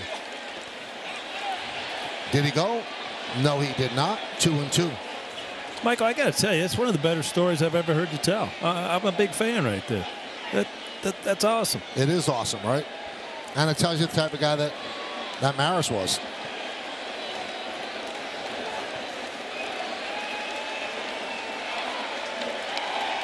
Something got loose in left field. Yankee dugout was screaming, and everybody just jerked their head over toward first base. But it was retrieved by Cabrera. 2 balls, 2 strikes, 2 outs here in the top of the 7th. Chopped slowly, charging. Donaldson over to first. And a 1-2-3 inning for Litke as he retires the Pirates in order. At the end of 6.5 innings of play, it's time for the 7th inning stretch. Yankees lead the Pirates 6-2. Aaron Judge will come up in the bottom of the 7th inning, but right now we'll pause as they take a break here and honor America in the Bronx.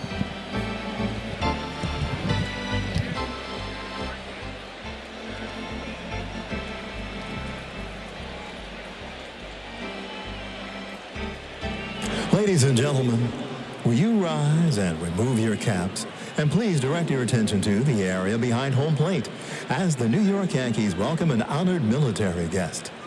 United States Army Specialist Larry Schnabel from Rockville Center, New York. He served in the Vietnam War. The Yankees say thank you for your sacrifice and service to our nation. Now, ladies and gentlemen, please direct your attention to the microphone behind home plate. Our guest is a Broadway veteran of shows including Avenue Q, The Phantom of the Opera, and Once. He is currently appearing as Amos in Broadway's Chicago. Please welcome lifelong Yankees fan Evan Harrington. He will now sing God Bless America.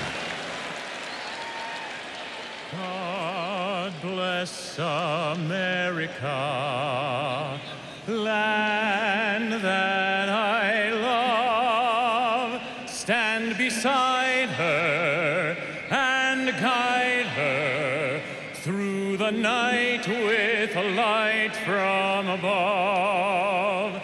From the mountains to the prairies to the oceans white with foam. God bless America, my home, sweet home. God bless America, my home, sweet home.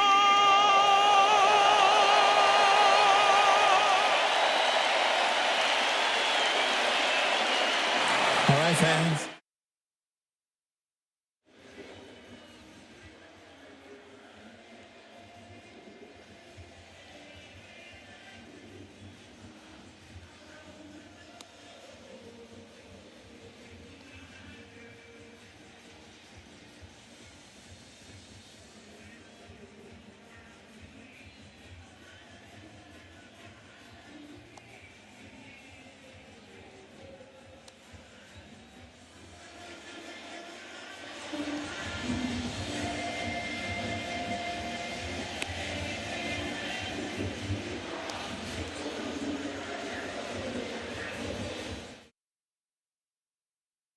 Getting the tools of the trade. He will be up second in this inning after Jose Trevino.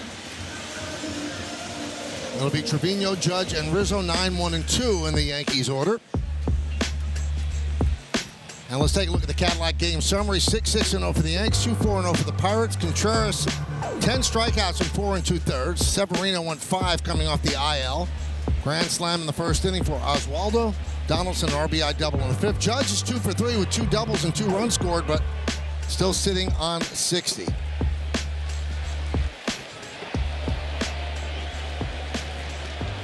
Miguel Yajure comes on.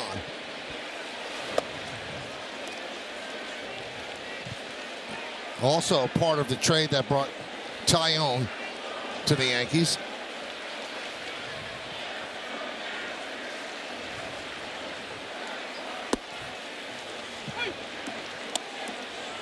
One and one.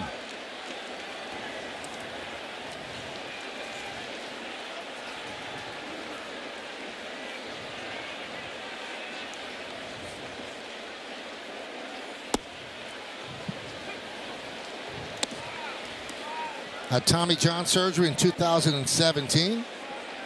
First player in Major League history to wear number 89. So it'll be 89 facing 99 after Trevino. Swing and a miss. Trevino down on strikes. Now for the Yankees, it's back to the top of the batting order and the right fielder, number 99, Aaron Judge. And for those tuning in from all around the country, welcome to the Yes Network, New York's #1 sports network. I'm Michael Kay, joined by David Cohn, Paul O'Neill, and Meredith Morakovitz, and you're watching Yes's coverage of the New York Yankees. The umpire got new baseballs that will be marked up, so you know that if it goes into the stands, that is in fact the ball that Judge hit. He is at 60 home runs. He's 2 for 3. The Maris family standing, watching. Judge with 2 doubles and a strikeout. Judge with 60 home runs. Ground ball to first. Collins bobbles and flips to Yajure. 2 away.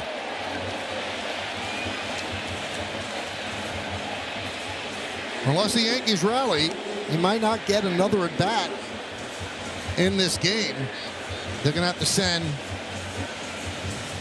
5 above the minimum to the plate in the 7th and the 8th inning to get him up again if there is no bottom of the 9th and Yankees lead by 4. Michael, I got to call you out a little bit. Just now that Aaron Judge has already hit, but my nephew Michael, you remember Michael? Right? Yeah, met him, sure. So he comes to the game as Aaron's, he played in the minor leagues with him, became close friends. I said, go give up Michael a holler. He's over there screaming at you. You blew him off. You didn't even give him a wave. When did you were better than that to the fans? When was this? I don't know when it is. I got the text, though.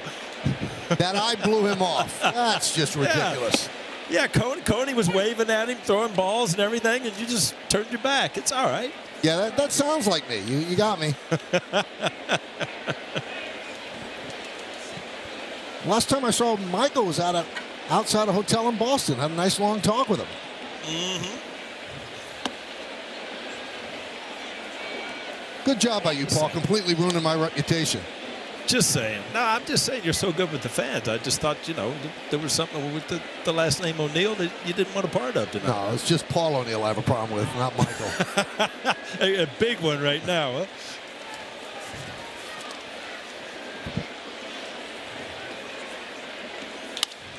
Ground ball, short right field. Castro is there. And Yajure works a 1-2-3 inning in the 7th. We go to the 8th. Yankees up by 4.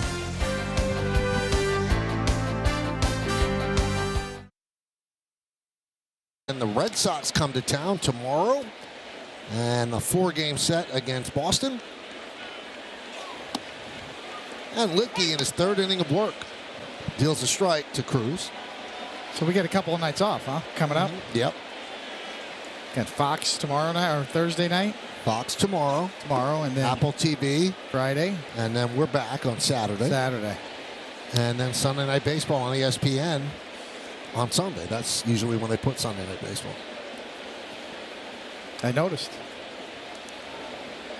Coney, this is a good draw for you. Sunday Night Baseball right there in New York, huh? So I'm just going to walk all over Carl Ravitch for Michael's sense. Oh. So Cruz gets plunked.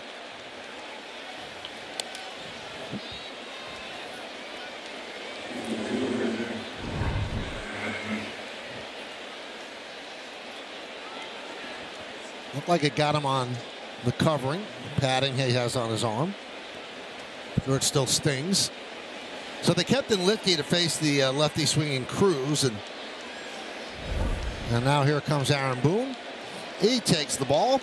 Pirates have a runner on, nobody out. We're in the 8th inning. Yankees are up by 4.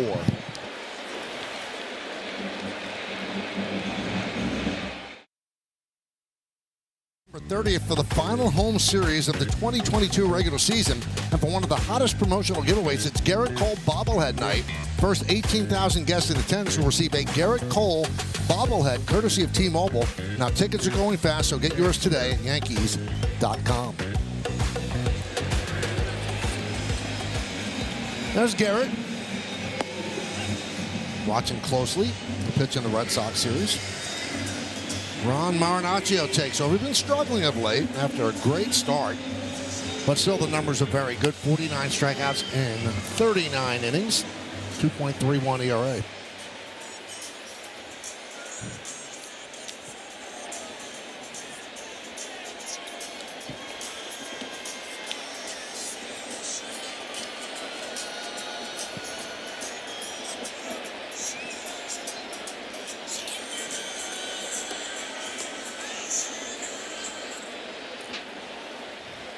You hear that, Paul? Did you hear that? Cone's phone playing all this music. September. It's playing September 1st. Do you remember? Earth, Wind, and Fire. Have you ever been to a wedding where you don't hear that song? I mean, isn't that just like it's got to be played or the wedding's not complete? And you got that, Celebration, and Last Dance. Wedding staples. Oh, yeah.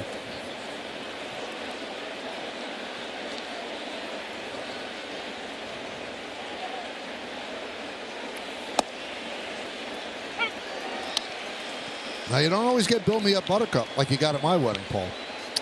You know what? That was classic, though. It just fit at your wedding venue. It was perfect.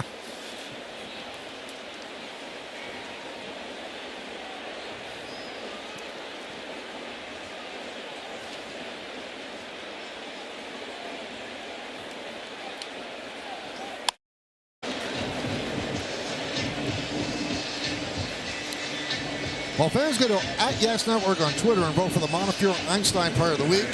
Really, do we have to do this? Is it number 1, Aaron Judge? Is it number 2, Aaron Judge? Is it number 3, Aaron Judge? I wonder who it's going to be. That was a good read, Michael. Yeah, you made it the obvious. Yeah, that's my career.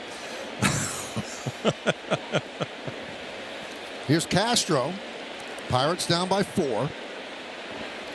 Castro had the big 3-run home run yesterday. He's 2 for 3 today with a single and a triple, and he scored both Pirate runs. Runner at second, 1 man out. Oh, strike.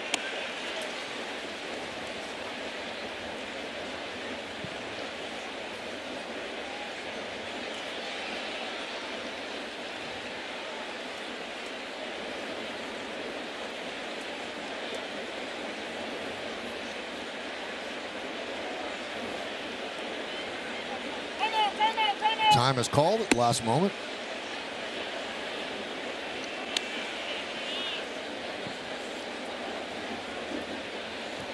Cody, did you see that pitch track picked that pitch up at 70 miles an hour? Everything a long way. The Hawkeye tracking system, anything that moves on the field.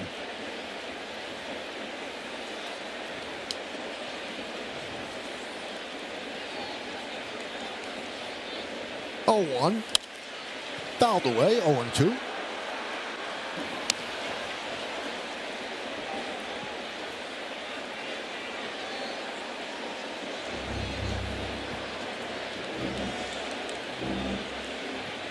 So what do you guys think? The three of us, next 2 games, we just do a bootleg internet broadcast? Oh, undercut everybody. Yeah, and then get sued immediately. You know what?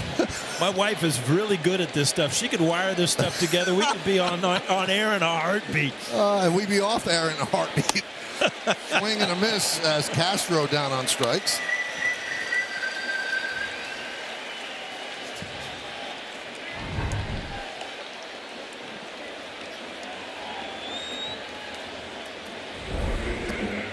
You know, Coney, you have to have a really good changeup. Hitters know you have it. Hitters know in a count you're going to get it, and you still see swing and misses. Marinaccio has been great with it all year. Yeah, he gets such late action through the zone with it, diving action.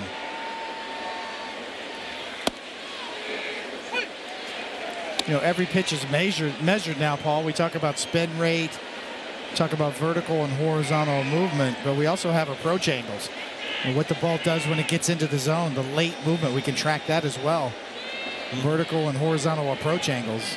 Marinacci's changeup, one of the highest rated horizontal approach angles on his changeup in the big leagues. That's why The Yankees have identified that for him as being such a quality pitch. That's why they're trying to get him to throw it more. This is what you do well. Try to get in a position to use it more.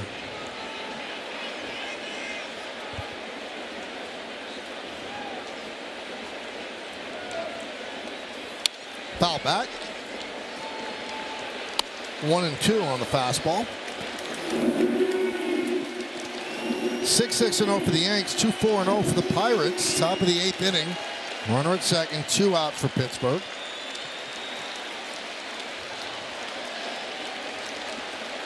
Sort of like, Paul, you know, the launch angle, the angle of the bat, it's the angle of the pitch coming in. Same thing.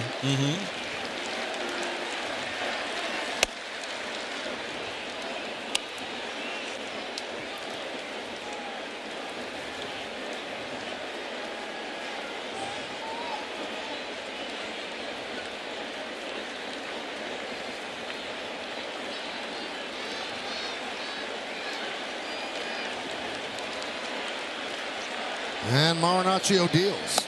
Strike 3. Gamble down looking. Good outing for Marinaccio. Retires 3 in a row as the Pirates strand a runner at second. We go to the bottom of the 8th. Yankees are up by 4. Tomorrow, the Yankees battle the Red Sox in a big 4-game series here at the stadium. Yes, we'll have post-game coverage following the games on Thursday and Friday night.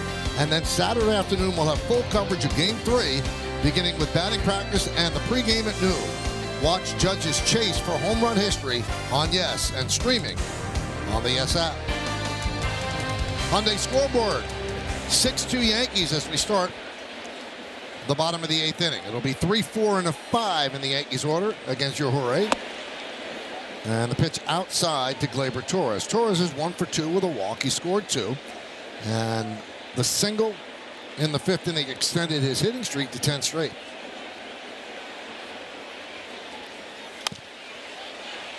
Foul the other way, 1-1. Hey, on this date in 2008 was the final home game at the old Yankee Stadium across the street. Yankees won 7-3 against the Orioles, and when the game was over, Derek Jeter gave such a great impromptu speech speaking with the fans. It was a very moving night. On the other side of 161st and River. That one's driven out to right field and deep. Gamble turns. Yes. See ya. A home run for Torres. It's 7-2 Yanks.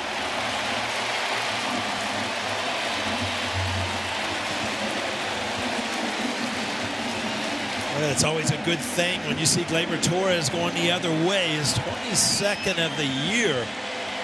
Stay behind this baseball, and then no doubt about it. This is an opposite field shot. Gleyber Torres, good swing. Another point on the board.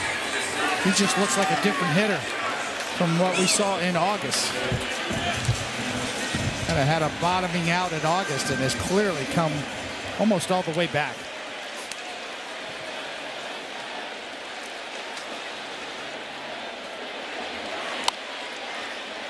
Donaldson fouls it off.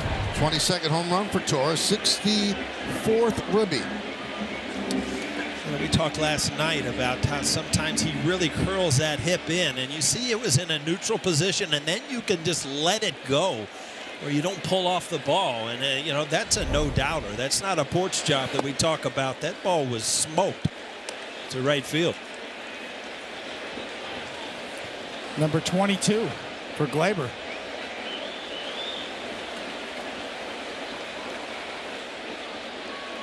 (7-2 Yanks).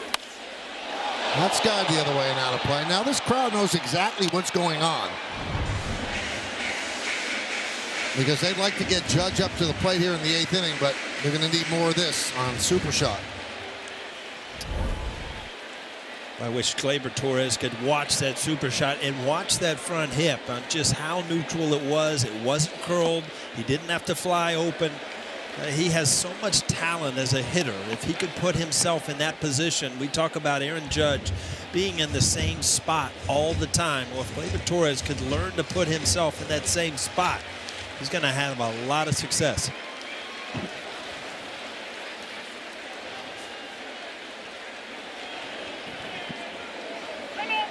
You know, Paul, Aaron Judge mentioned something he was doing this year and something he noticed that Gleyber was starting to do. which was just getting loaded sooner and quicker, getting ready to hit quicker.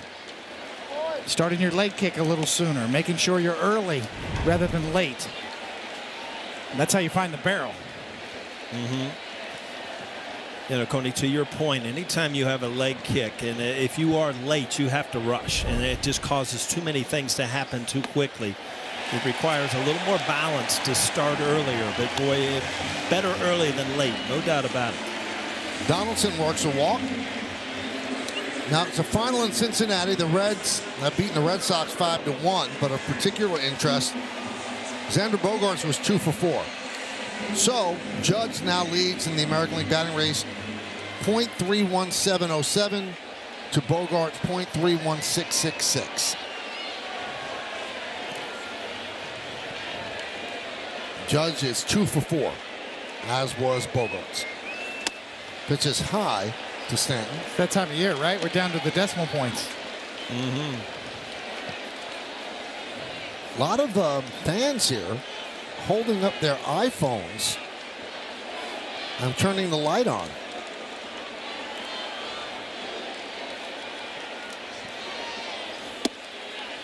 I'm not quite sure why. I think it's the rally light. You get enough people up here, then maybe we Aaron Judge to get another at bat. I don't know. Wow. It's better than the wave. Yes. It's also much better than like a flame when we would go to concerts as kids. Yeah. Encore.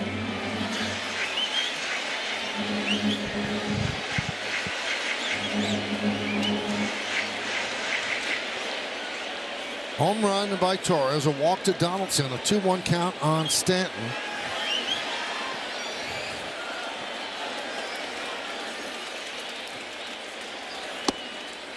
There's a strike, 2-2.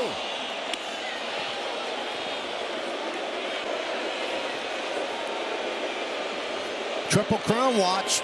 Well, all first place for Aaron Judge. First in average, first in home runs by a lot, and first in ribbies.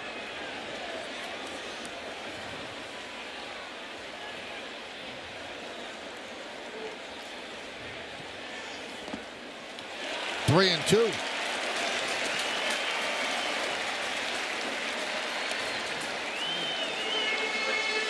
You know, it's something I noticed. It's really weird. You really think of power hitters. You see his back foot kind of slip out.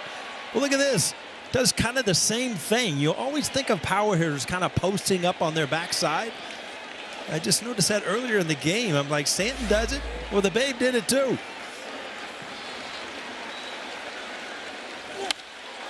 Skied the other way, down the right field line. It is a foul ball.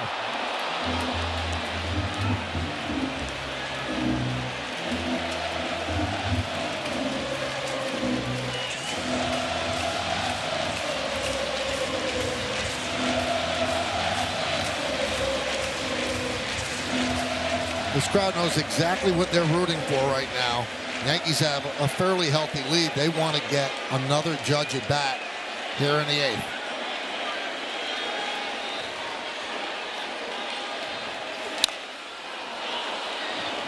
Still 3-2.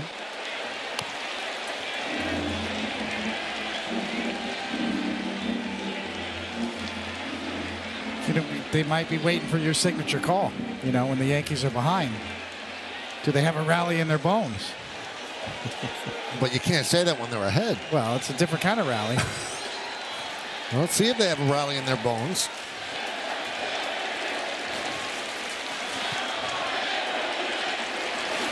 Well, the rally continues as we creep closer to Judge's spot in the order. First and second, nobody out.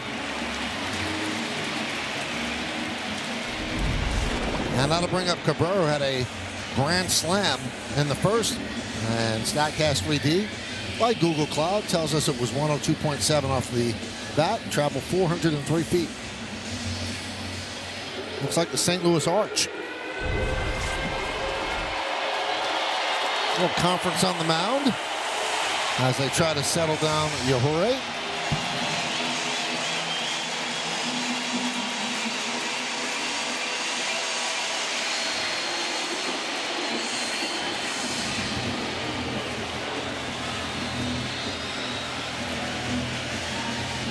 Weissert getting ready for the Yanks.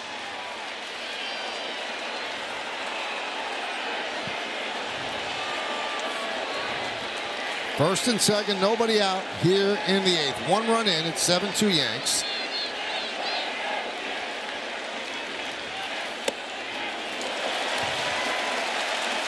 One and 0. Stout, Eric Stout getting ready.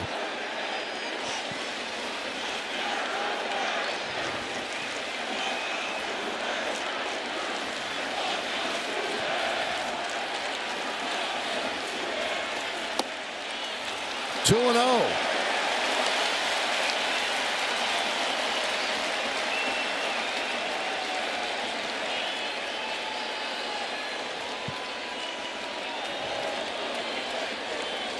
The grand slam, Cabrera's 3rd home run of the year. 3-0. Now, we told you about the possibility of the Yankees being able to clinch tonight. It would have had to been an Oriole loss and a White Sox loss combined with the Yankee win, but the O's salvage a game against the Tigers. They win 8-1, so the Yankees will not be able to clinch a playoff spot tonight. And how about this, David? Jordan Lyles, a 94-pitch complete game for the Orioles. A Maddox. Yeah.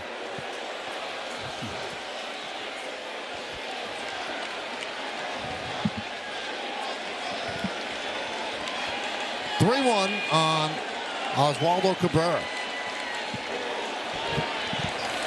Line drive, it's a base hit to left center field.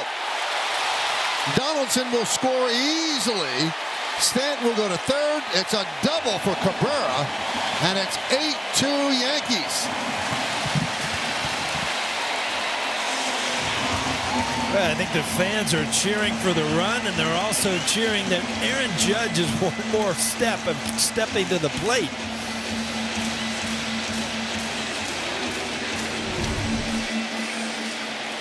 Cabrera does a good job here. We saw the grand slam earlier in the game. This ball away, just laces it to left field.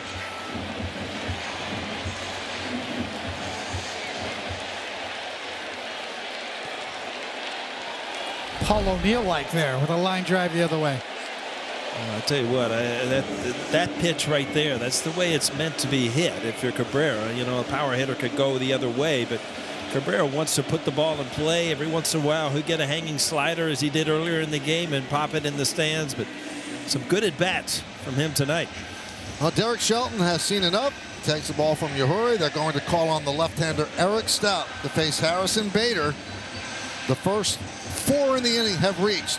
4 batters away is that man, Aaron Judge.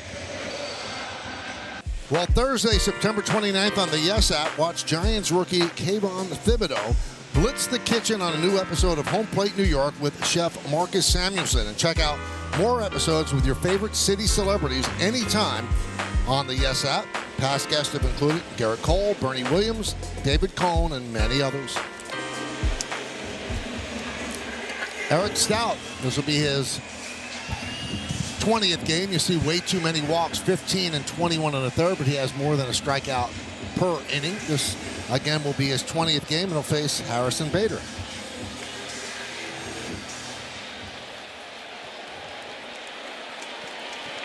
So this little rally the Yankees are staging, Judge has a legitimate shot to get up again in this inning. Nobody wants to leave early tonight. Nope. They learned their lesson.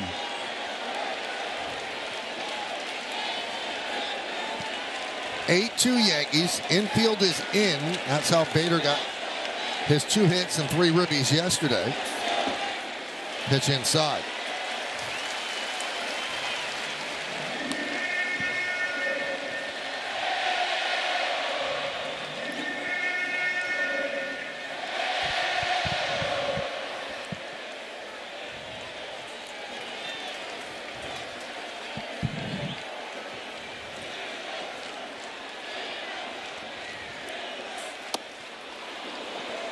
Off speed.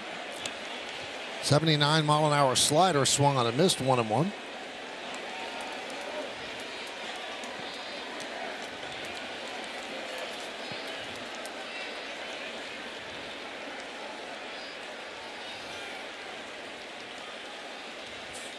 Inside, 2-1 on Bader.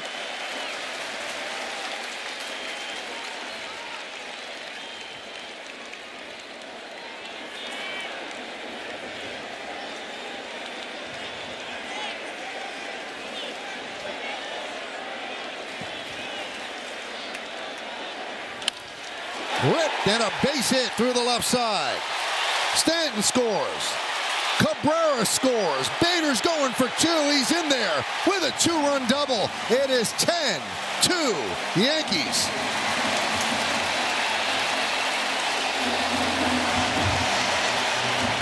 Aaron Judge has got the helmet on, but Harrison Bader, instant impact to the Yankees. High energy guy, good at bat, speed.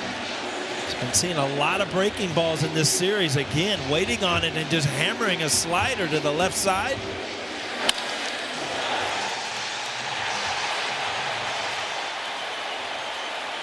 Just that little hesitation in left field allowed Bader to easily turn as he reads it right there. Oh, you're going to do that? Then I'm going to do this. Thank you very much. Here's IKF. And a strike. So, barring an unforeseen double play of some sort, Judge will get an at-bat this inning. One on second, still nobody out.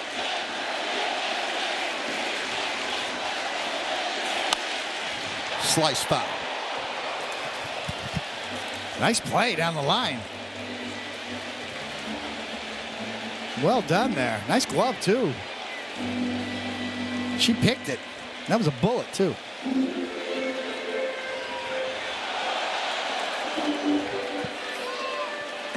(10-2) Yankees.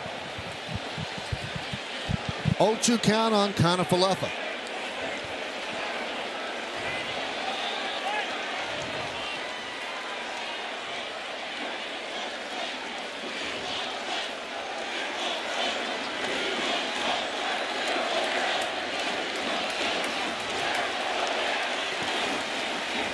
Strike three. Kiner-Falefa down looking.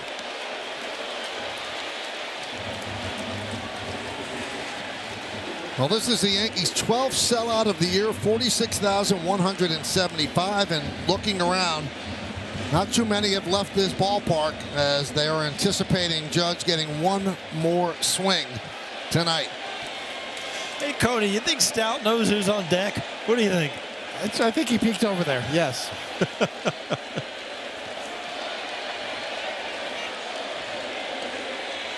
Trevino rips one fair down the left field line and into the corner. Bader will score. Trevino with an RBI double. It's 11-2 and Aaron Judge is coming up to the plate.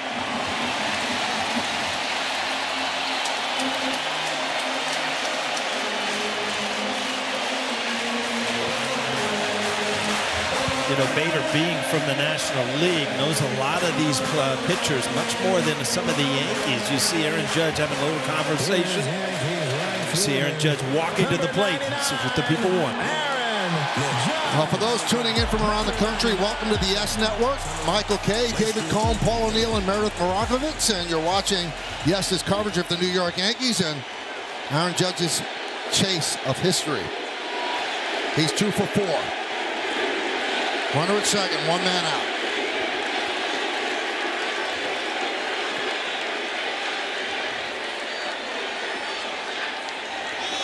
Outside. Most everyone in this ballpark is standing. There's not a seat to be had in either the left field or right field bleachers. They are shoehorned in there.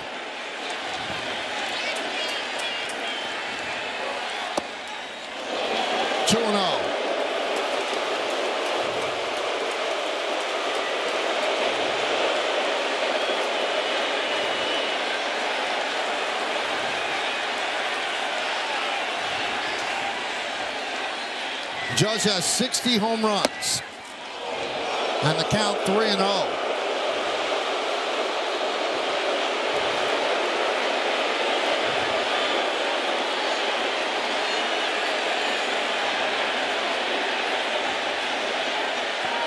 Trevino at second. One man out. Bottom of the 8th.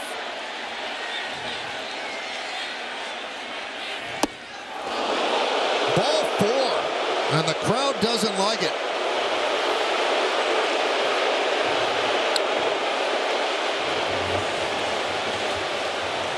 Well, Stout went with a 3-0 changeup.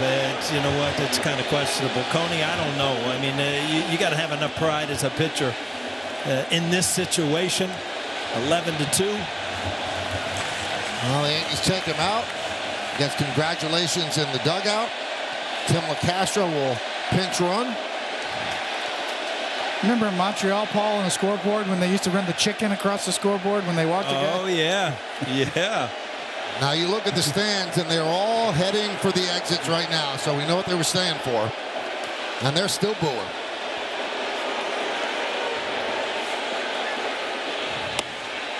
And there's a strike to Rizzo.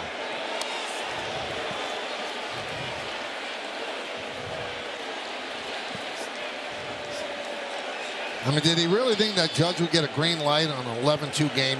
That's not how Judge operates. He throws him a changeup there. Wow.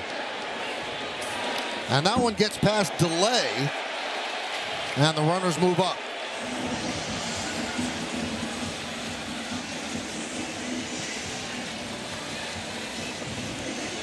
So LaCastro pinch running for Judge. Moves to second.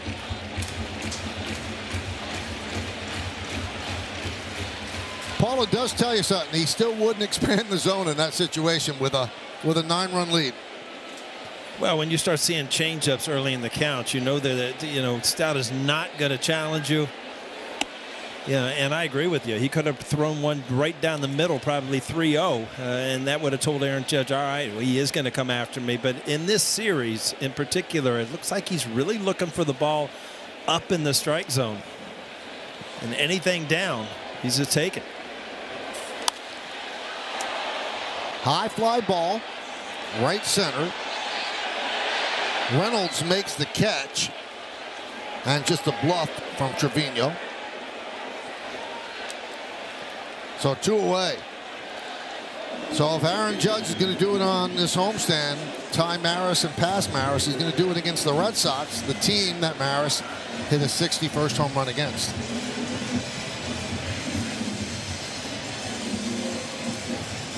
So you have 4 games against the Red Sox. Tomorrow's on Fox, then Apple TV. Then we're back on Saturday, ESPN Sunday Night Baseball. Then on a road trip, 3 games in Toronto.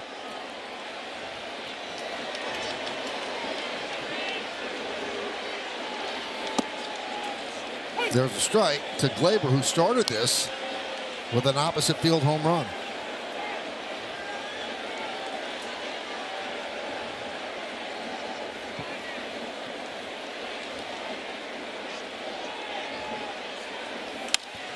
High fly ball, deep left. Sawinski back, turning, looking, see ya.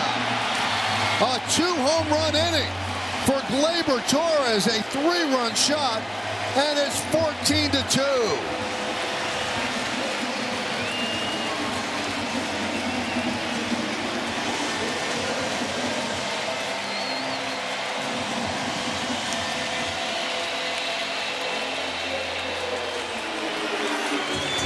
This is one of those home runs. I think Glaber Torres was going to watch, and then he remembered the score, and then he kind of took off. And now at 14-2, another good swing. But watch his reaction once he hits this ball. This is a ball he can pull. Stout not a hard thrower. He was going to sit and watch it. But then you look at the scoreboard and you remember as a player, hey, I better get around the bases.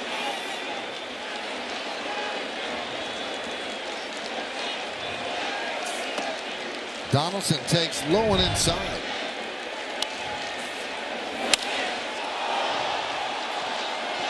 Well, that was not a pitch that he would throw to Judge.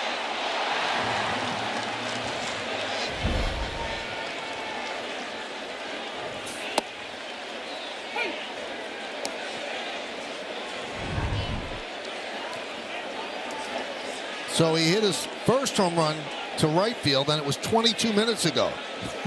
And then his second home run.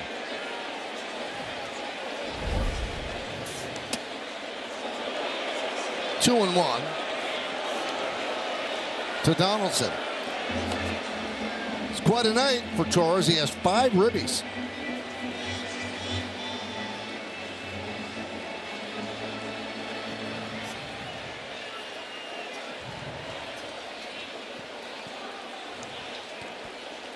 This is Peraza at the plate.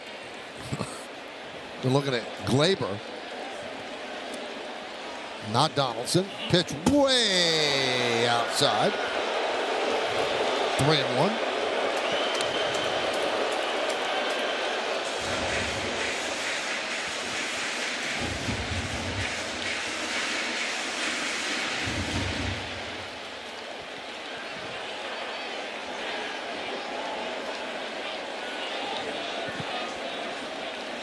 Sort of the other side of history, right, for the pitcher to be remembered for a historical moment throughout history. Ralph Branca comes to mind. Will Crowe last night gave up number 60. Tom Zachary gave up 60 to Babe Ruth. Al Mason Downing. Stallard. Yeah, Al Downing. Yep. Hank Aaron. High fly ball. Left center, drifting back Reynolds. He's there as Peraza gave it a ride for the final out. But the Yankees put up an 8 spot in the 8th. It started with Gleyber Torres going the other way for a leadoff home run. 22 minutes later, it's a 3-run shot. The Yankees blowing out the Pirates. Well, early on, we talked about it. The Slambino's got it working after a grand slam last night from Stanton. The rookie, Oswaldo Cabrera, gets it going in the first inning, and then on down the line, a double and a couple RBIs. So he's going to finish the night 2 for 4 with 5 ribbies. Oswaldo, player of the game. 14-11-0, leading 2-4-0. This is an interesting stat. Kind of takes me by surprise. You know, these are the Bronx Bombers. And you see the new defense for the Yankees. Peraza takes over at short. LeCastro is in left. Cabrera is in right. And Weissert on the mound.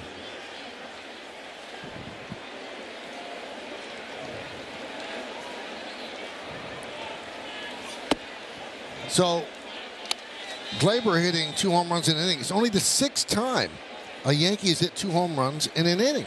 5 players have done it. Joe DiMaggio, Joe Pepitone, Cliff Johnson, and A-Rod did it twice. You'd think it'd be more, right? Same inning, home runs. It's hard to do. You got to, you got to bat around. You got to get pitches to hit. It's a pretty good list. A-Rod certainly you would think twice.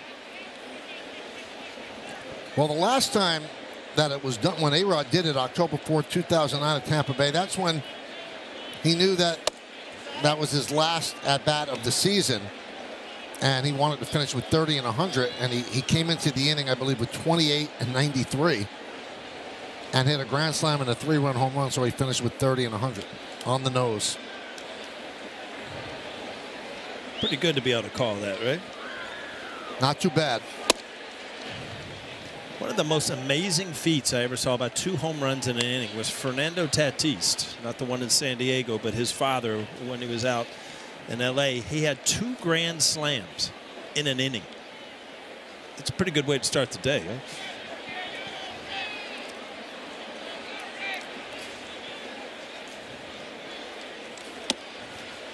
Three and 2 on Hayes. So the Yankees, barring something unforeseen, their magic number will go down to 9. It could be even lower because Philadelphia batting in the bottom of the 8th, but Toronto does lead 3-2. So if Toronto holds on, it goes to 9. If Toronto loses, it goes to 8. But Hayes keeps it alive with a walk.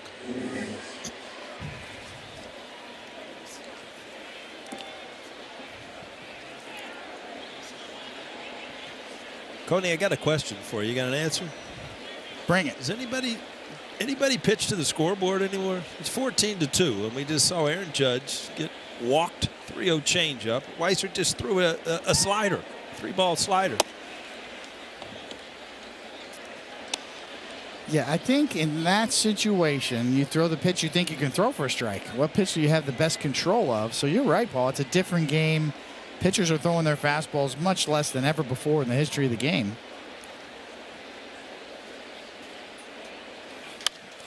Soft ground ball to third. Out at second as they took a chance there. As IKF has moved to third base to replace Donaldson. Why take that chance? I take the sure out. 14, this has got to go to first base. So he really takes a chance here. No reason for that other than just instinct, and lucky that it was salvaged on this end. Barely. Torres just got his toe on the bag. So here's Sawinski.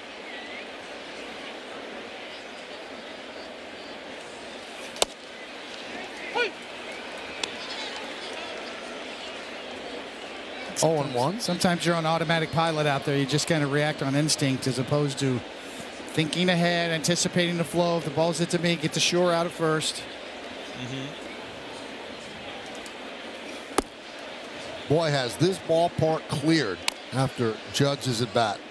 I mean, it was absolutely jammed, and then once he walked, they started walking. Probably be another full house tomorrow.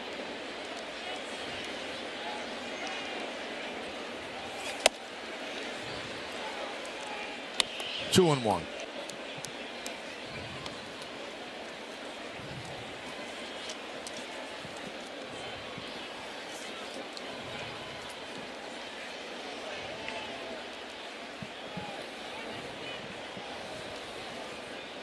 Ninth inning, Yankees up by 12. Bader on the run makes the play, and as he's making the catch, he's getting himself in the position to throw to second. He's famous for that. Tell you what, he really is. That's something. That's pretty good footwork right there. Sprint, sprint. Now I'll just start to turn so I can come in and get in a throwing position. Got the Statue of Liberty glove working out there, too. That's a gorgeous little pud there, Paul. Calls it a Statue of Liberty. That's the color of the Statue of Liberty, so he has a glove. And it's got a gold Rawlings sticker because he won a gold glove last year.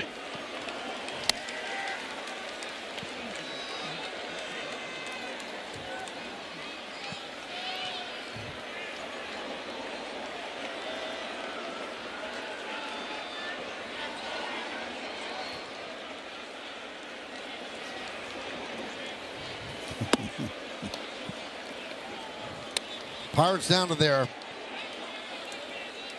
last out. This has not been a fun stay in New York for the Pirates. They got swept in 4 games by the Mets and about to get swept in 2 games by the Yankees.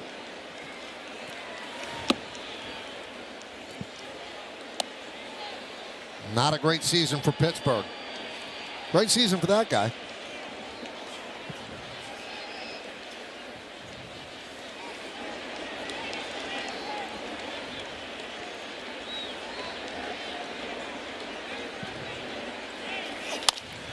Now this should do it.